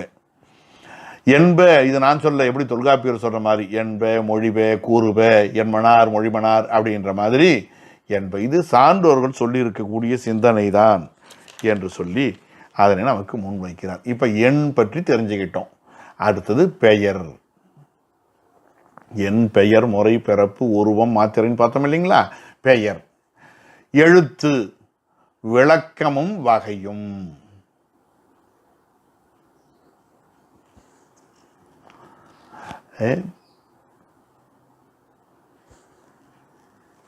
இதுதான் வரணும், பெயரின் பொது இலக்கணம். இதை பார்க்கணும். இடுகுறி காரண பெயர் பொது சிறப்பின. இடுகுறி காரண பெயர் பொது சிறப்பின. எப்படி பெயர் வைக்கிறாங்க? இன்ன காரணம் என்று தெரியாமல் இறைவனால் சான்றோர்களால் வைக்கப்பட்ட பெயர் இடுகுறி பெயர். இன்ன காரணம் பற்றி அமைவது என்று சொன்னால் அது காரண பெயர். இங்கே பாருங்க, இடுகுறி பெயர் காரண பெயர். அதுவும் கூட பொது பெயர் சிறப்பு பெயர்னு ரெண்டாக மாறுமா.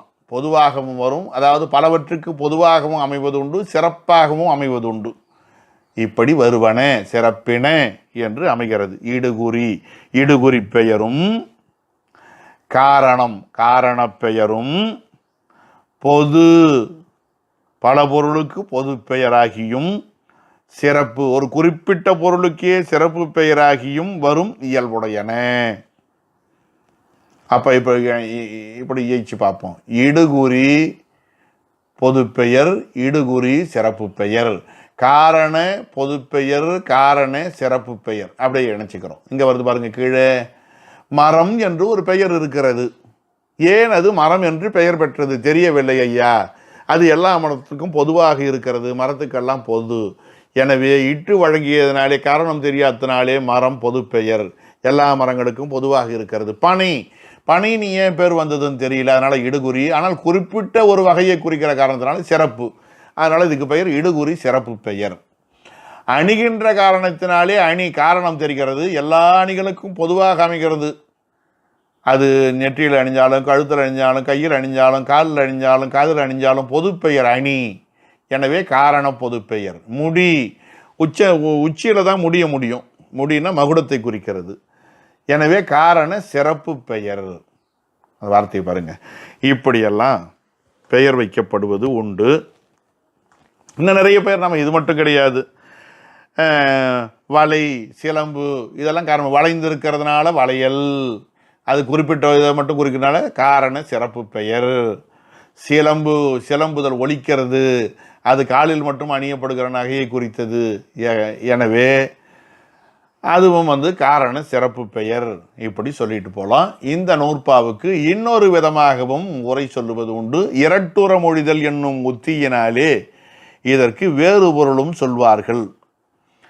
இடுகுறி காரண பெயர், இந்த வார்த்தை எப்படி பிரிக்கணும்னா, இடுகுறி காரண பெயர் என்று சொன்னால் இடுகுறி என்றும் காரணம் என்றும் சொல்லப்படும் இலக்கணங்களை உடைய பெயர்கள் பொது இடுகுறி காரணம் என்னும் இரண்டிற்கும் பொதுவாகியும் சிறப்பின ஒவ்வொன்றுக்கும் சிறப்பாகியும் வரும். அப்போ இதை மூன்றாக பிரிக்கலாம். இது இன்னொரு விதமான உரை. இடுகுறி சிறப்பு பெயர், காரண சிறப்பு பெயர், காரண இடுகுறி பெயர். இடுகுறி சிறப்பாக இருக்குது, காரணம் சிறப்பாக இருக்கிறது, காரண இடுகுறி பெயர் இது அப்படியே பொதுவாக இருக்கிறது. எப்படின்னு பார்க்கலாம். இப்போ வேம்பு பனை என்று சொன்னால் இடுகுறி சிறப்பு பெயர், இங்கே பார்த்ததே தான்.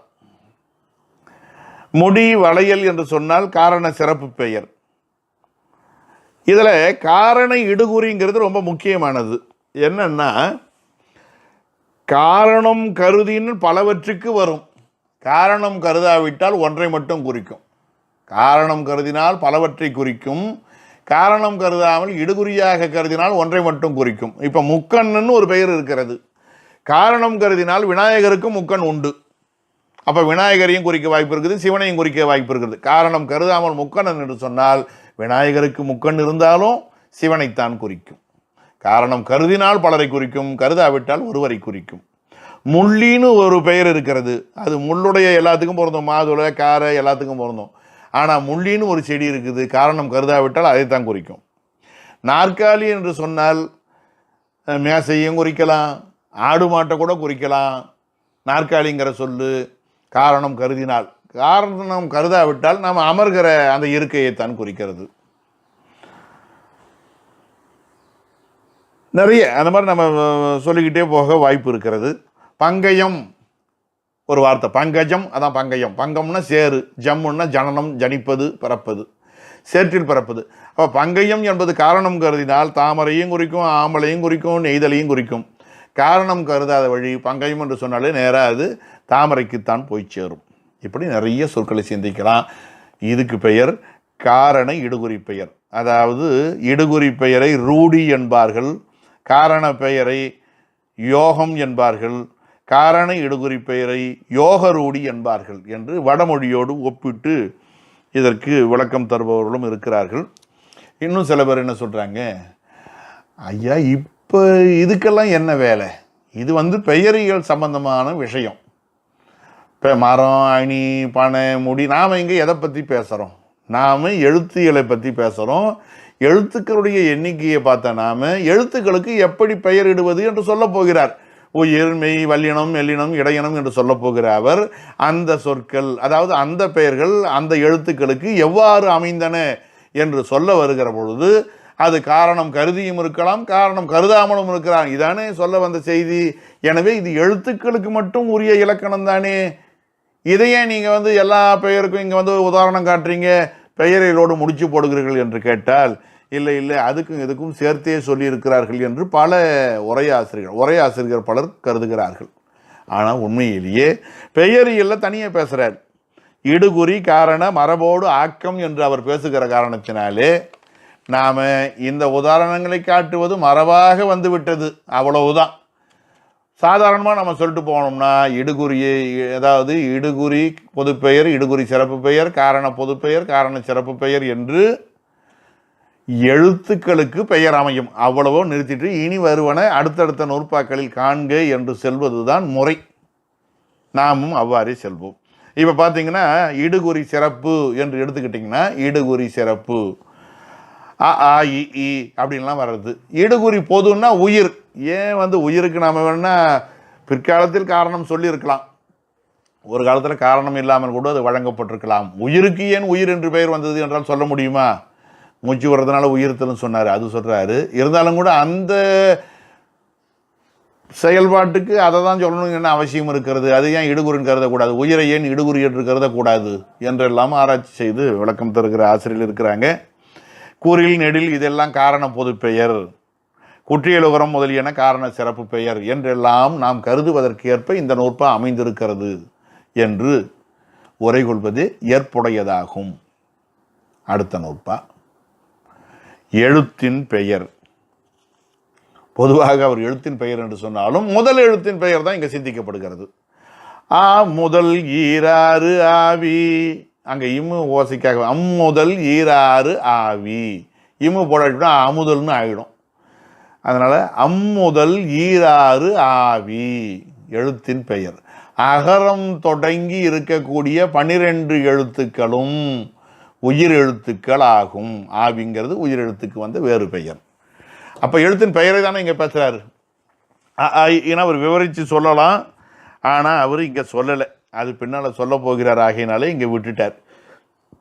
இது தொகுத்து சுற்றல் என்னும் உத்தி பார்த்துருக்கோம். தொகுத்து சுற்றல் முன்ன பார்த்து தான் தொகுத்து சுற்றல் தான், இது ஒரு தொகுத்து சுற்றல்.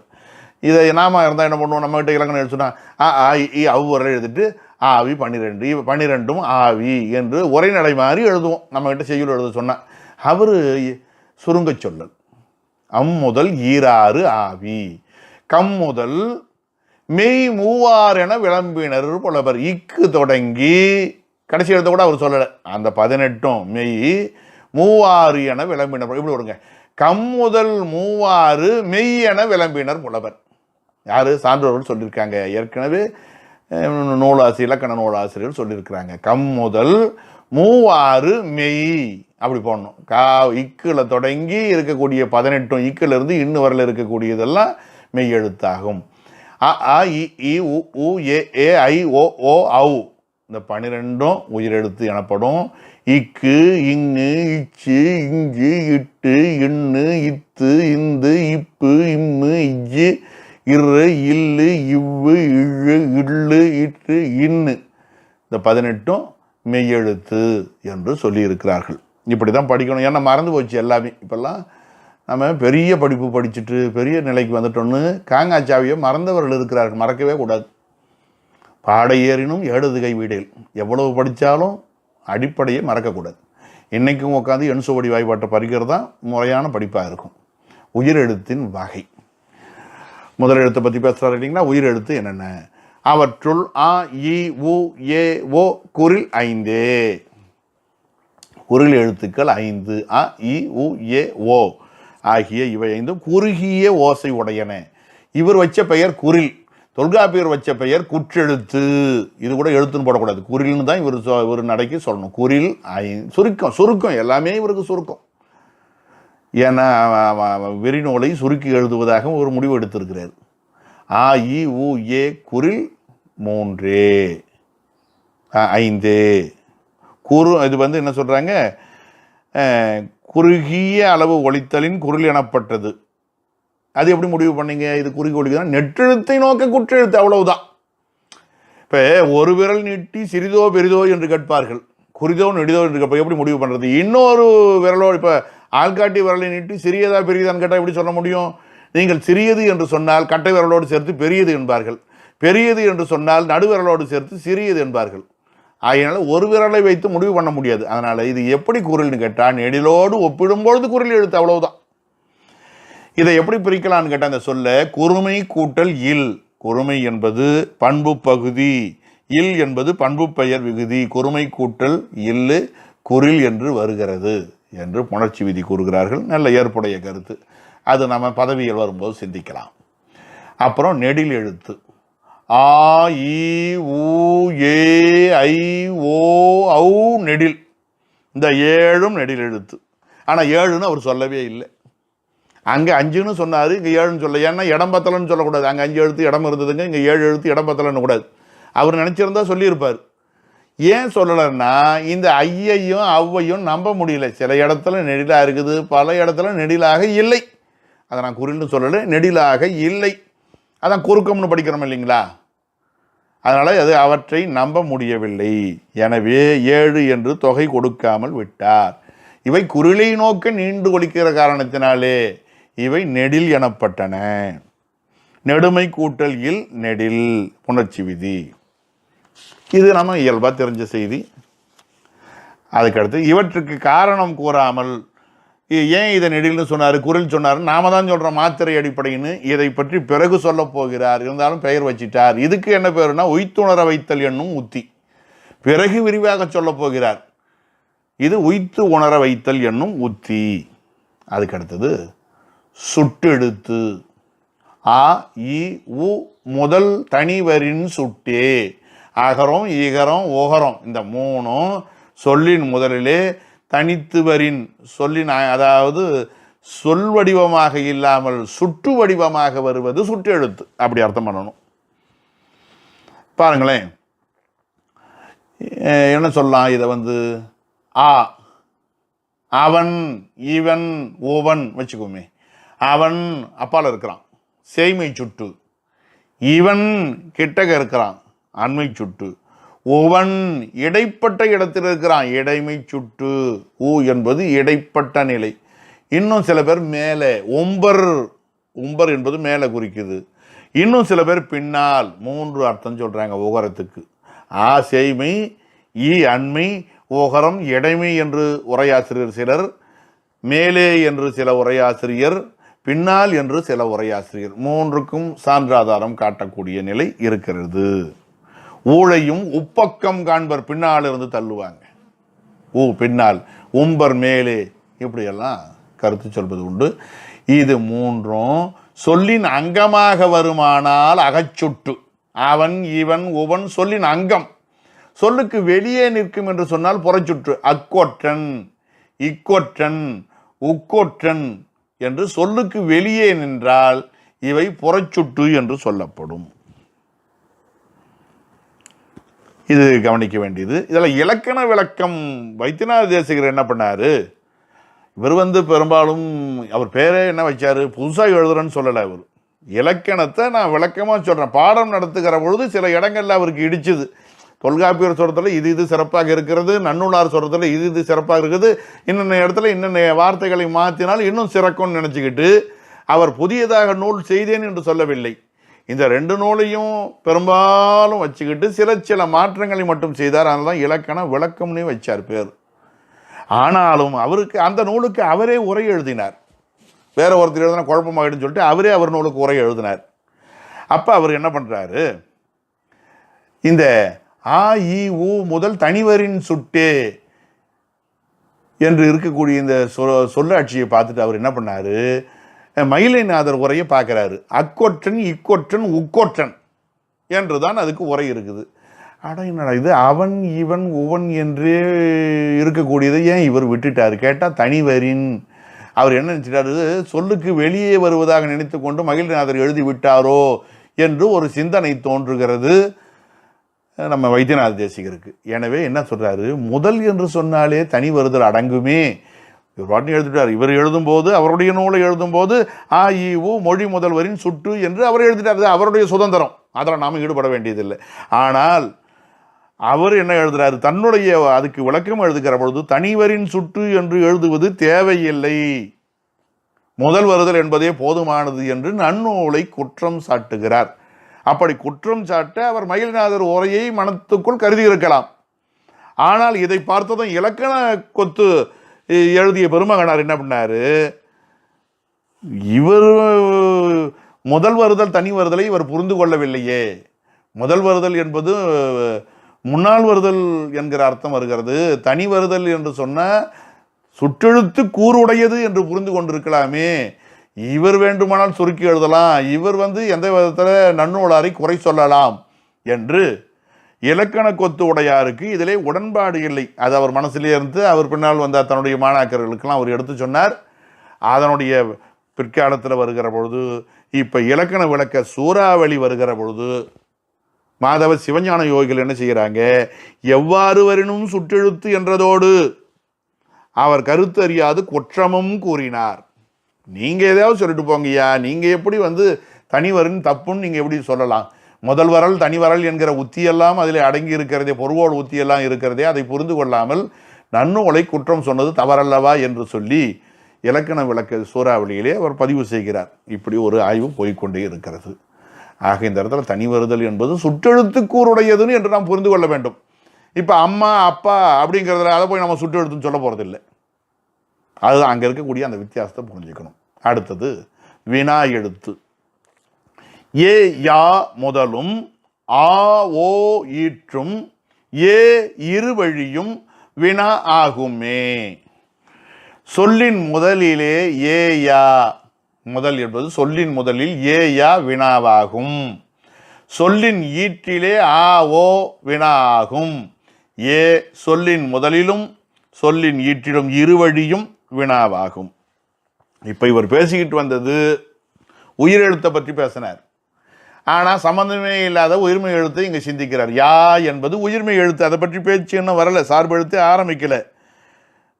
ஏங்க இதையே அது கூட சொன்னாருன்னு கேட்டால், ஒன்றினம் முடித்தல் தன்னினம் முடித்தல் என்னும் உத்தி, இதற்காக இன்னொரு இடம் ஒதுக்கிக்கிட்டு விரிவாக விளக்கம் சொல்ல வேண்டிய தேவையில்லை, இங்கேயே அதனை எடுத்து சொல்வது சிறப்பாக இருக்கும் என்பது கருதி அவர் இங்கனம் அமைத்திருக்கிறார்.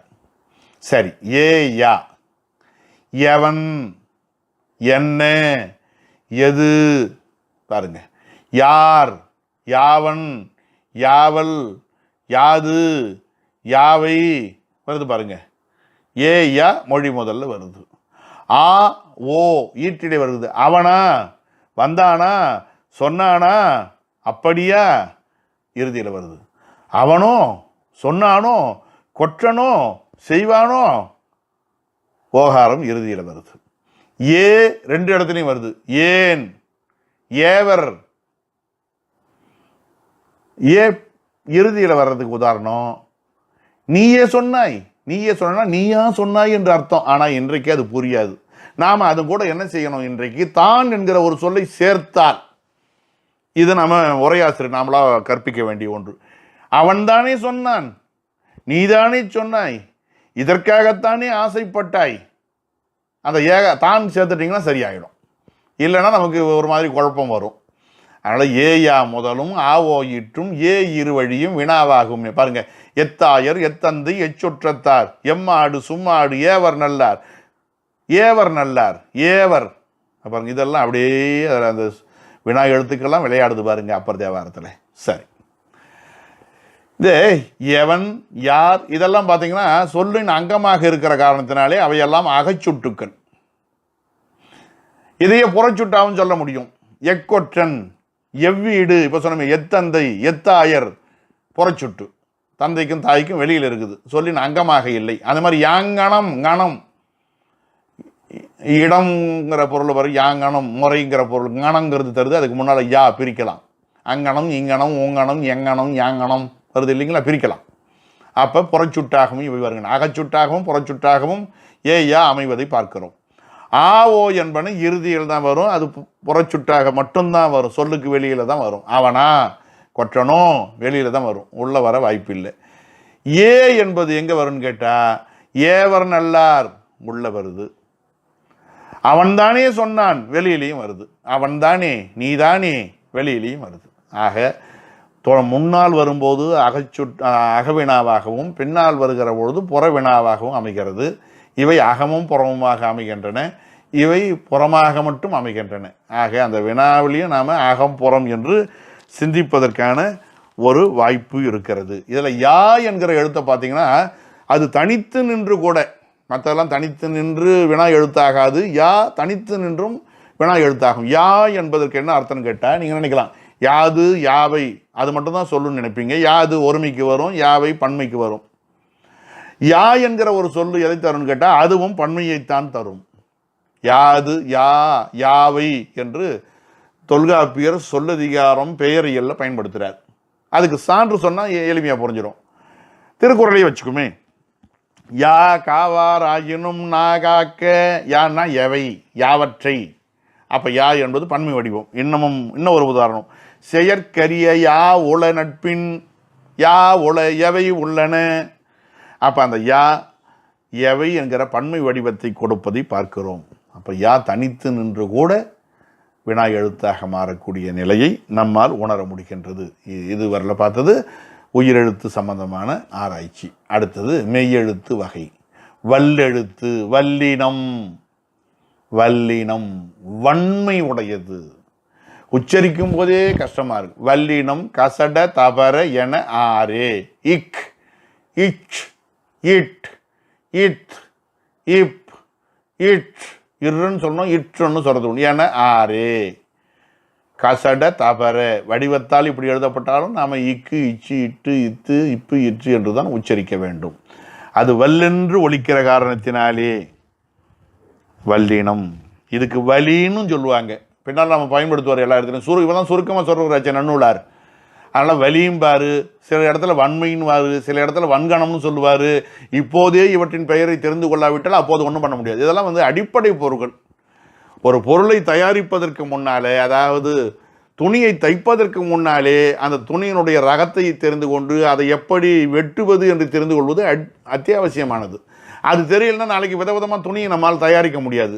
சொல்லை படிப்பதற்கு முன்னால் எழுத்தை தெரிந்து கொள்ள வேண்டும். எழுத்தினுடைய அடிப்படை இயல்பை, அதுக்கு என்னென்ன வேறு பெயர் இருக்குன்னு தெரிஞ்சுக்கணும். இது இங்கே சொல்லாவிட்டாலும் பின்னால் பயன்படுத்த போகிறார். அதனால் வலி என்பார், வன்கணம் என்பார், வன்மை என்பார், அதெல்லாம் பின்னால் பார்க்கலாம். அதே மாதிரி மெல்லினம். மெல்லினம் ஞன நமன என ஆரே. ஞன நமன. இங்கு இங்கு மூக்கால. இஞ்சு இன்னு நாக்க மழிக்கணும். இன்னு டன்னகரம்னு சொல்லுவாங்க. இன்னு. கிண்ணம் எண்ணம் வெண்ணெய் நாக்க மடிக்கணும். நா இந்த நாக்கு பல்லின் அடிப்பகுதியை ஓராயிரது. அதெல்லாம் பிறப்பியல்ல பார்க்கலாம்.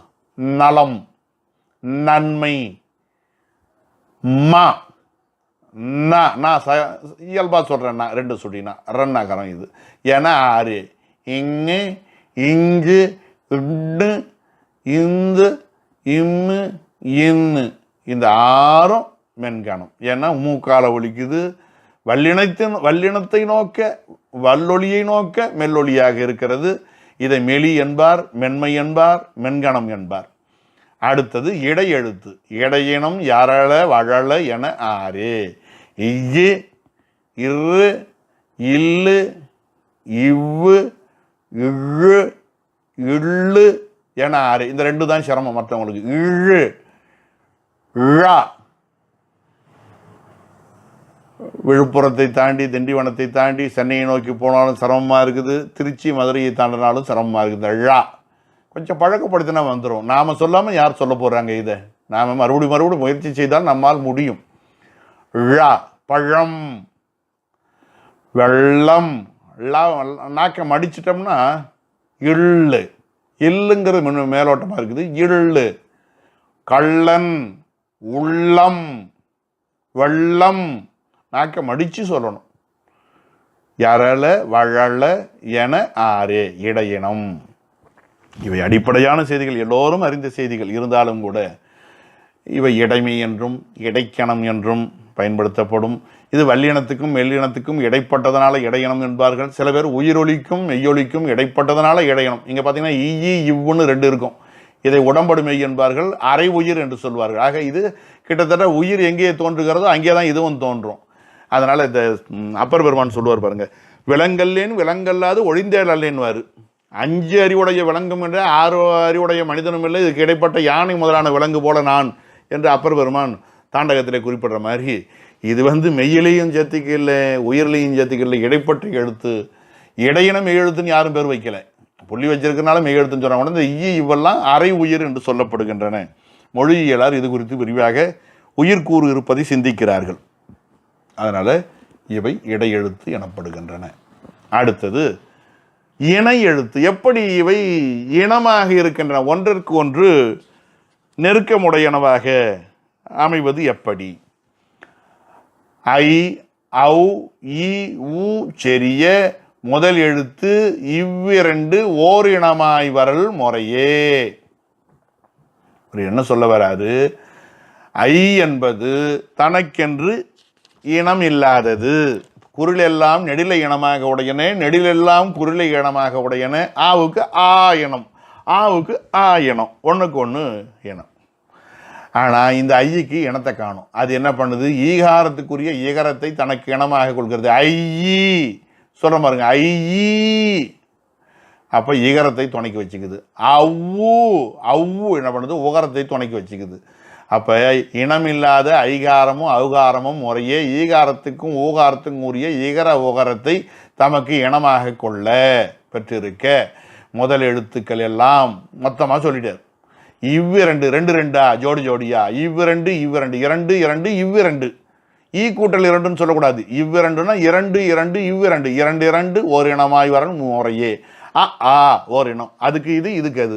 இ உ ஊ ஏ ஏ ஓ ஓ இதெல்லாம் அமைஞ்சு போச்சு. நான் சுருங்க சொல்லல், அவ்வளவும் எழுத வேண்டியதில்லை. ஐக்கு என்ன இனம்? விட்டு போனதை மட்டும் சொல்றாரு. ஈ இனம். அவுக்கு எது இனம்? ஊ இனம். ஒரு வகுப்பிலே 105 மாணவர்கள் இருப்பதாக வைத்துக்கொள்வோம். அரசு பள்ளிகள்லாம் இப்படி உண்டு. 105 மாணவர்கள் இருக்கிற வகுப்பறை இருக்குது, சில இருந்தது உண்டு. அப்போ அந்த மாணவர்களை அட்டனன்ஸ் எடுக்கிறதுக்குள்ளேயே முடிஞ்சிடும் அந்த 3/4 மணி நேரமும். அப்போ மொத்த மாணவர்களை எண்ண வேண்டியது.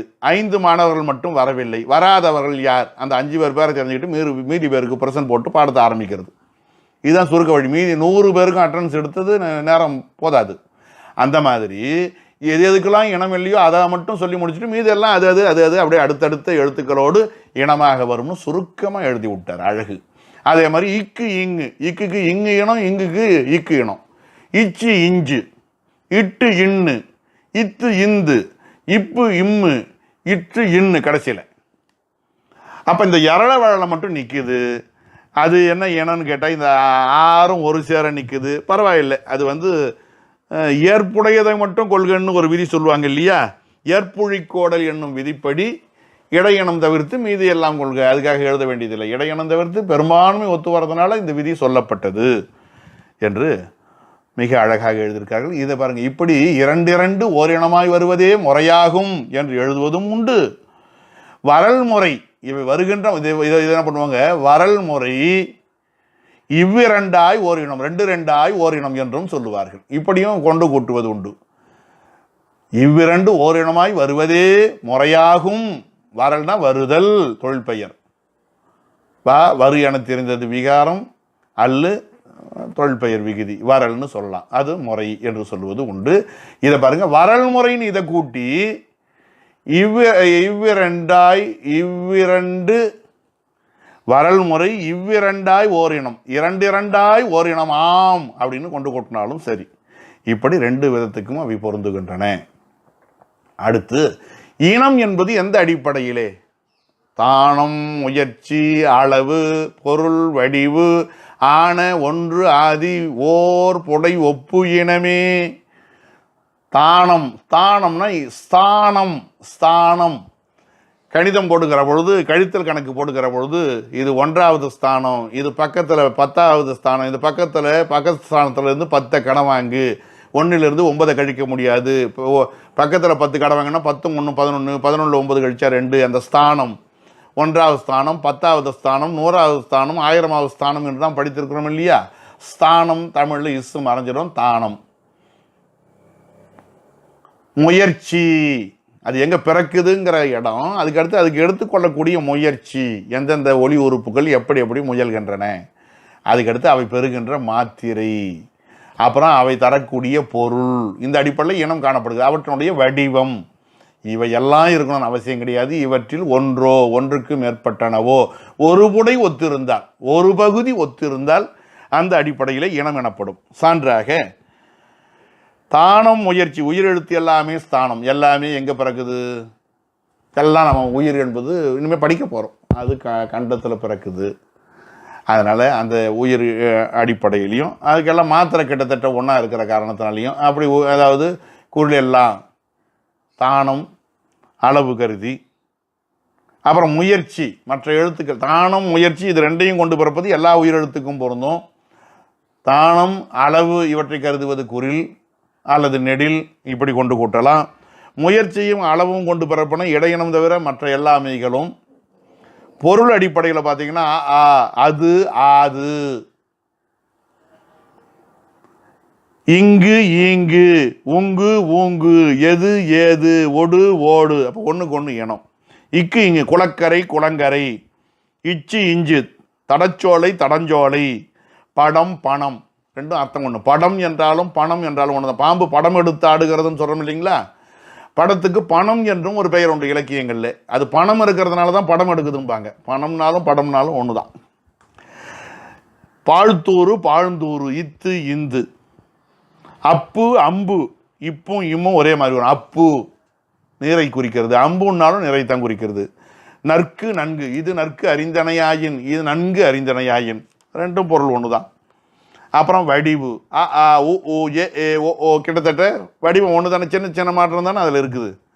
இப்படி இன்னும் நிறைய சொல்லலாம். இடம், முயற்சி, அளவு, பொருள் இந்த அடிப்படையில் வருவது. ஆ ஆ முயற்சி, அளவு, இதில் கால் மாத்திரை பெறுவது, அரை மாத்திரை பெறுவது, இப்படியெல்லாம் ஒவ்வொன்றோட கொண்டு கூட்ட முடியும். இப்படி ரொம்ப விரிவாக சொல்ல வேண்டிய ஒன்றை மிகச் சுருக்கமாக, அதாவது இனத்தை பற்றி முன்னாடி பேசினாரு, இப்போ இனம்னா என்னன்னு காரணம் சொல்றாரு. இதுக்கு பேர் ஏதுவின் முடித்தல். இனம் என்றால் என்னவென்றே சொல்லாமல் அங்கே சொல்லிட்டு இங்கே இனத்துக்கு விளக்கம் கொடுக்கறதுனால, காரணத்தை பின்னால் சொல்வதனால இது ஏதுவின் முடித்தல் என்னும் உத்தி. பாலன் விருத்தன் ஆனார் போல குரிலது விகாரமே நெடில் என்பார் சங்கர நமச்சிவாயர். பாலன் விருத்தன் ஆனான், குரில் நெடிலானதுக்கு அழகான உதாரணம். இளையவன் சிறுவன் முதியவரானார் போல என்று அழகாக விளக்கம் கொடுக்கிறார். ஆயுதம் தனிநிலை ஆதலாலும் மற்றைய சார்பெழுத்துக்களுக்கு அவ்வவற்றின் முதலெழுத்துக்களின் பெயரே பெயராய் அடங்குவதனாலும் சார்பெழுத்துக்கு தனியே விளக்கம் கொடுக்காமல் விட்டார். சார்பெழுத்து அது இனத்துக்கு வரப்போகுது. இப்போ உயிரெழுத்துக்கும் மெய்யெழுத்துக்கு மட்டும் இவ்வளோ தூரம் முயற்சி எடுத்துக்கிட்டார். மற்றதுக்கெல்லாம் சொல்ல வேண்டியதில்லை. சார்பெழுத்துக்கெல்லாம் அந்த முதலெழுத்தை சார்ந்து பிறக்கிற காரணத்தினாலே அவற்றுக்கென்று தனியே விளக்கம் சொல்ல வேண்டிய அவசியம் என்பது அவருக்கு இல்லாமல் போய்விட்டது. அடுத்ததாக முறை.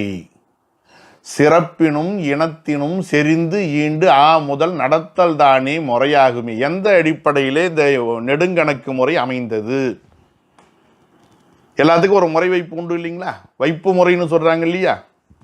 இயல் வைப்பு முறை, அதிகார வைப்பு முறை, நூற்பா வைப்பு முறை, அந்த மாதிரி எழுத்து வைப்பு முறை எந்த அடிப்படையில் அமைந்தது? சிறப்பு, இனம், இப்படி ஒன்றன் பின் ஒன்றாக பொருந்தி, செறிந்துன்னா பொருந்தி, ஈண்டு முதல் அகரம் தொடங்கி நவ்வு வரையில் கடைசியில் இருக்கிற உயிர்மை எழுத்தது வரையில் நடத்தல் தானே முறையாகும். நடப்பது முறையாக அமைகிறது. இன்னதுன்னு அவர் சொல்லலை, நாம சொல்லணும். சிறப்பு கருதி வருவது பாருங்க. தனித்து இயங்கக்கூடிய உயிர் தனித்து இயங்காத மெய்யுக்கு முன்னால் வந்தது, சிறப்பினால் அது முற்கூறப்பட்டது. அதுக்கப்புறம் குற்றெழுத்தின் விகாரமே நெடில் ஆகியனாலே நெடிலுக்கு முன்னால் ஆவுக்கு முன்னால் கூறப்பட்டது. நெடிலுக்கு முன்னால் அது அதனுடைய சிறப்பு. வலியார் மெலியாருக்கு முன் இருப்பதாகியனாலே இக்கு முதல்ல சொல்லப்பட்டது, இங்குக்கு முன்னால. இதெல்லாம் சிறப்பு. குரில் முன்னால் அமைந்ததும் உயிர் முன்னால் அமைந்ததும், அதாவது மெய்யுக்கு முன்னால் உயிர் அமைந்ததும், மென்மைக்கு முன்னால் வன்மை அமைந்ததும், நெடிலுக்கு முன்னால் குரில் அமைந்ததும் சிறப்பு கருதி என்க. அதுக்கப்புறம் இனம் கருதி. குரிலை அடுத்து நெடில் அமைவது இனம், இக்குக்கு அடுத்து இங்கு, அது ஜோடி, அது இனம், அப்படி அமையுது. வலியை அடுத்து மெலி, ஆவை அடுத்து குரிலை அடுத்து நெடில் இக்குக்கு அடுத்து இங்குங்கிறது வலியை அடுத்து மெலி, இப்படி இனம் காரணமாக அமைந்தன. அது மட்டும் கிடையாது, இந்த கசட தபர வரிசையெல்லாம் இதே அடிப்படையில் தான் வருது. பிறப்பிடம் கருதியும் அமைந்தன. இன்னொன்றும் சேர்த்துக்கலாம், சிறப்பினும் இனத்தினும் மட்டும் கிடையாது, பிறப்பிடம் கருதி நிறைய அதான் சொல்லுவாங்க. என்னதான் வந்து என் பெயர் முதலானவை சொன்னாலும் கூட பிறப்பு அடிப்படையில் வர்றது தான் அதிகம்னுவார். சிவஞான முனிவரை கூட சொல்வார். அதுக்கு ஏன் இன்னு கடைசியில் வச்சாங்க, இற்று இன்னு ஏன் இறுதியில் வைக்கப்பட்டது அப்படின்னு கேட்டால், இழு இற்று இன்னு ழா ரா நா இது மூணும் தமிழுக்குரிய சிறப்பு மெய்யெழுத்துக்கள். எனவே சிறப்பு சொற்பொழிவை கடைசியில் சொல்கிற மாதிரி இதை கடைசியில் வச்சுருக்காங்க. இற்று இன்ன கடைசியில் வச்சாங்க. சிவஞான முனிவர் அழகாக விளக்கம் சொல்வார். வாயை திறந்தா பிறக்கிறது அங்காத்தல், அதனால் அது முன்னால் வைக்கப்பட்டது. அதனுடைய விகாரம் அடுத்து வைக்கப்பட்டது. அங்காத்தலோடு அடினா உராய்தலாகிய பகுதி வைக்கப்பட்டது. அதனுடைய விகாரமாகிய அடுத்து வைக்கப்பட்டது. வாய் திறத்தலோடு இதழ் குவிதலும் அமைந்ததுனால வைக்கப்பட்டது. அதனுடைய விகாரம் அதுக்கு அடுத்து வைக்கப்பட்டது. அகரமும் இகரமும் தம்முள் ஒத்து இருக்கக்கூடிய நிலையில் தான் பிறக்கிறது. அதனால் ஏ அமைந்தன. அகரமும் உகரமும் தம்முள் ஒத்த தன்மை கொண்டதுனால பிறந்தது. அகர யகரம் அல்லது அகர இகரம் ஐகாரமாகும் என்று தொல்காப்பியெல்லாம் சுட்டி காட்டி வந்தது. அகரமும் வகரமும் அல்லது அகர உகரம் சேர்ந்து வந்தது. இந்த ஓ ஆகியன சந்தி அக்கரமாகின, அவை வடநூல் முறைப்படி அமைந்தன என்றெல்லாம் நிறைய சிவஞான முனிவர் புத்தம்புத்துறை ஆகிய விருத்தி உரையிலே அது சம்பந்தமாக விளக்கி உரைக்கிறார். வேறு எந்த நூல்லையும் காண்டிகை உரை முதலானவற்றில் விளக்க உரையை காண முடியவில்லை. ஆனால் ஒவ்வொரு எழுத்தும் இன்ன எழுத்துக்கு அடுத்து இன்ன எழுத்து வந்தது என்பதற்கு காரணம் அழகாக சொல்கிறார். உலகத்தில் பிறப்பை ஒற்றித்தான் இனம்னு சொல்லப்படுகிற காரணத்தினாலே பல காரணங்கள் இருந்தாலும் பெரும்பான்மையும் பிறப்பு ஒத்தலே இனம் என கொள்க என்றும் சிவஞான முனிவர் அற்புதமாக விளக்கம் தரக்கூடிய பாங்கினை பார்க்கிறோம். ஆக இன்றைக்கு எழுத்தியலை எடுத்துக்கொண்டு அது 12 கூறுகளை உடையது என்று சிந்தித்து அதில் 10 கூறுகளை எழுத்தியல் பேசுகிறது என்று மட்டும் பதிவு செய்து அதிலே என் பெயர் முறை ஆகிய 3ஐ மட்டும் பார்த்துருக்கிறோம். இன்னும் பிறப்பு முதலாகிய கூறுகளை நாம் அடுத்து வரும் வகுப்பிலே பார்க்க இருக்கின்றோம். இந்த அளவுக்கு சிந்திப்பதற்கு திருவருளும் குருவருளும் துணை நிலைமையை நெஞ்சார் நினைந்து நிறைவு செய்வோம். ஏதேனும் குற்றம் குறை இருப்பின் சான்றோர்கள் மன்னித்து திருத்தி அமைத்துக் கொள்கை என்று வேண்டி நிறைவு செய்கிறேன். தென்னாடுடைய சிவனே போற்றி, எந்நாட்டவர்க்கும் இறைவா போற்றி.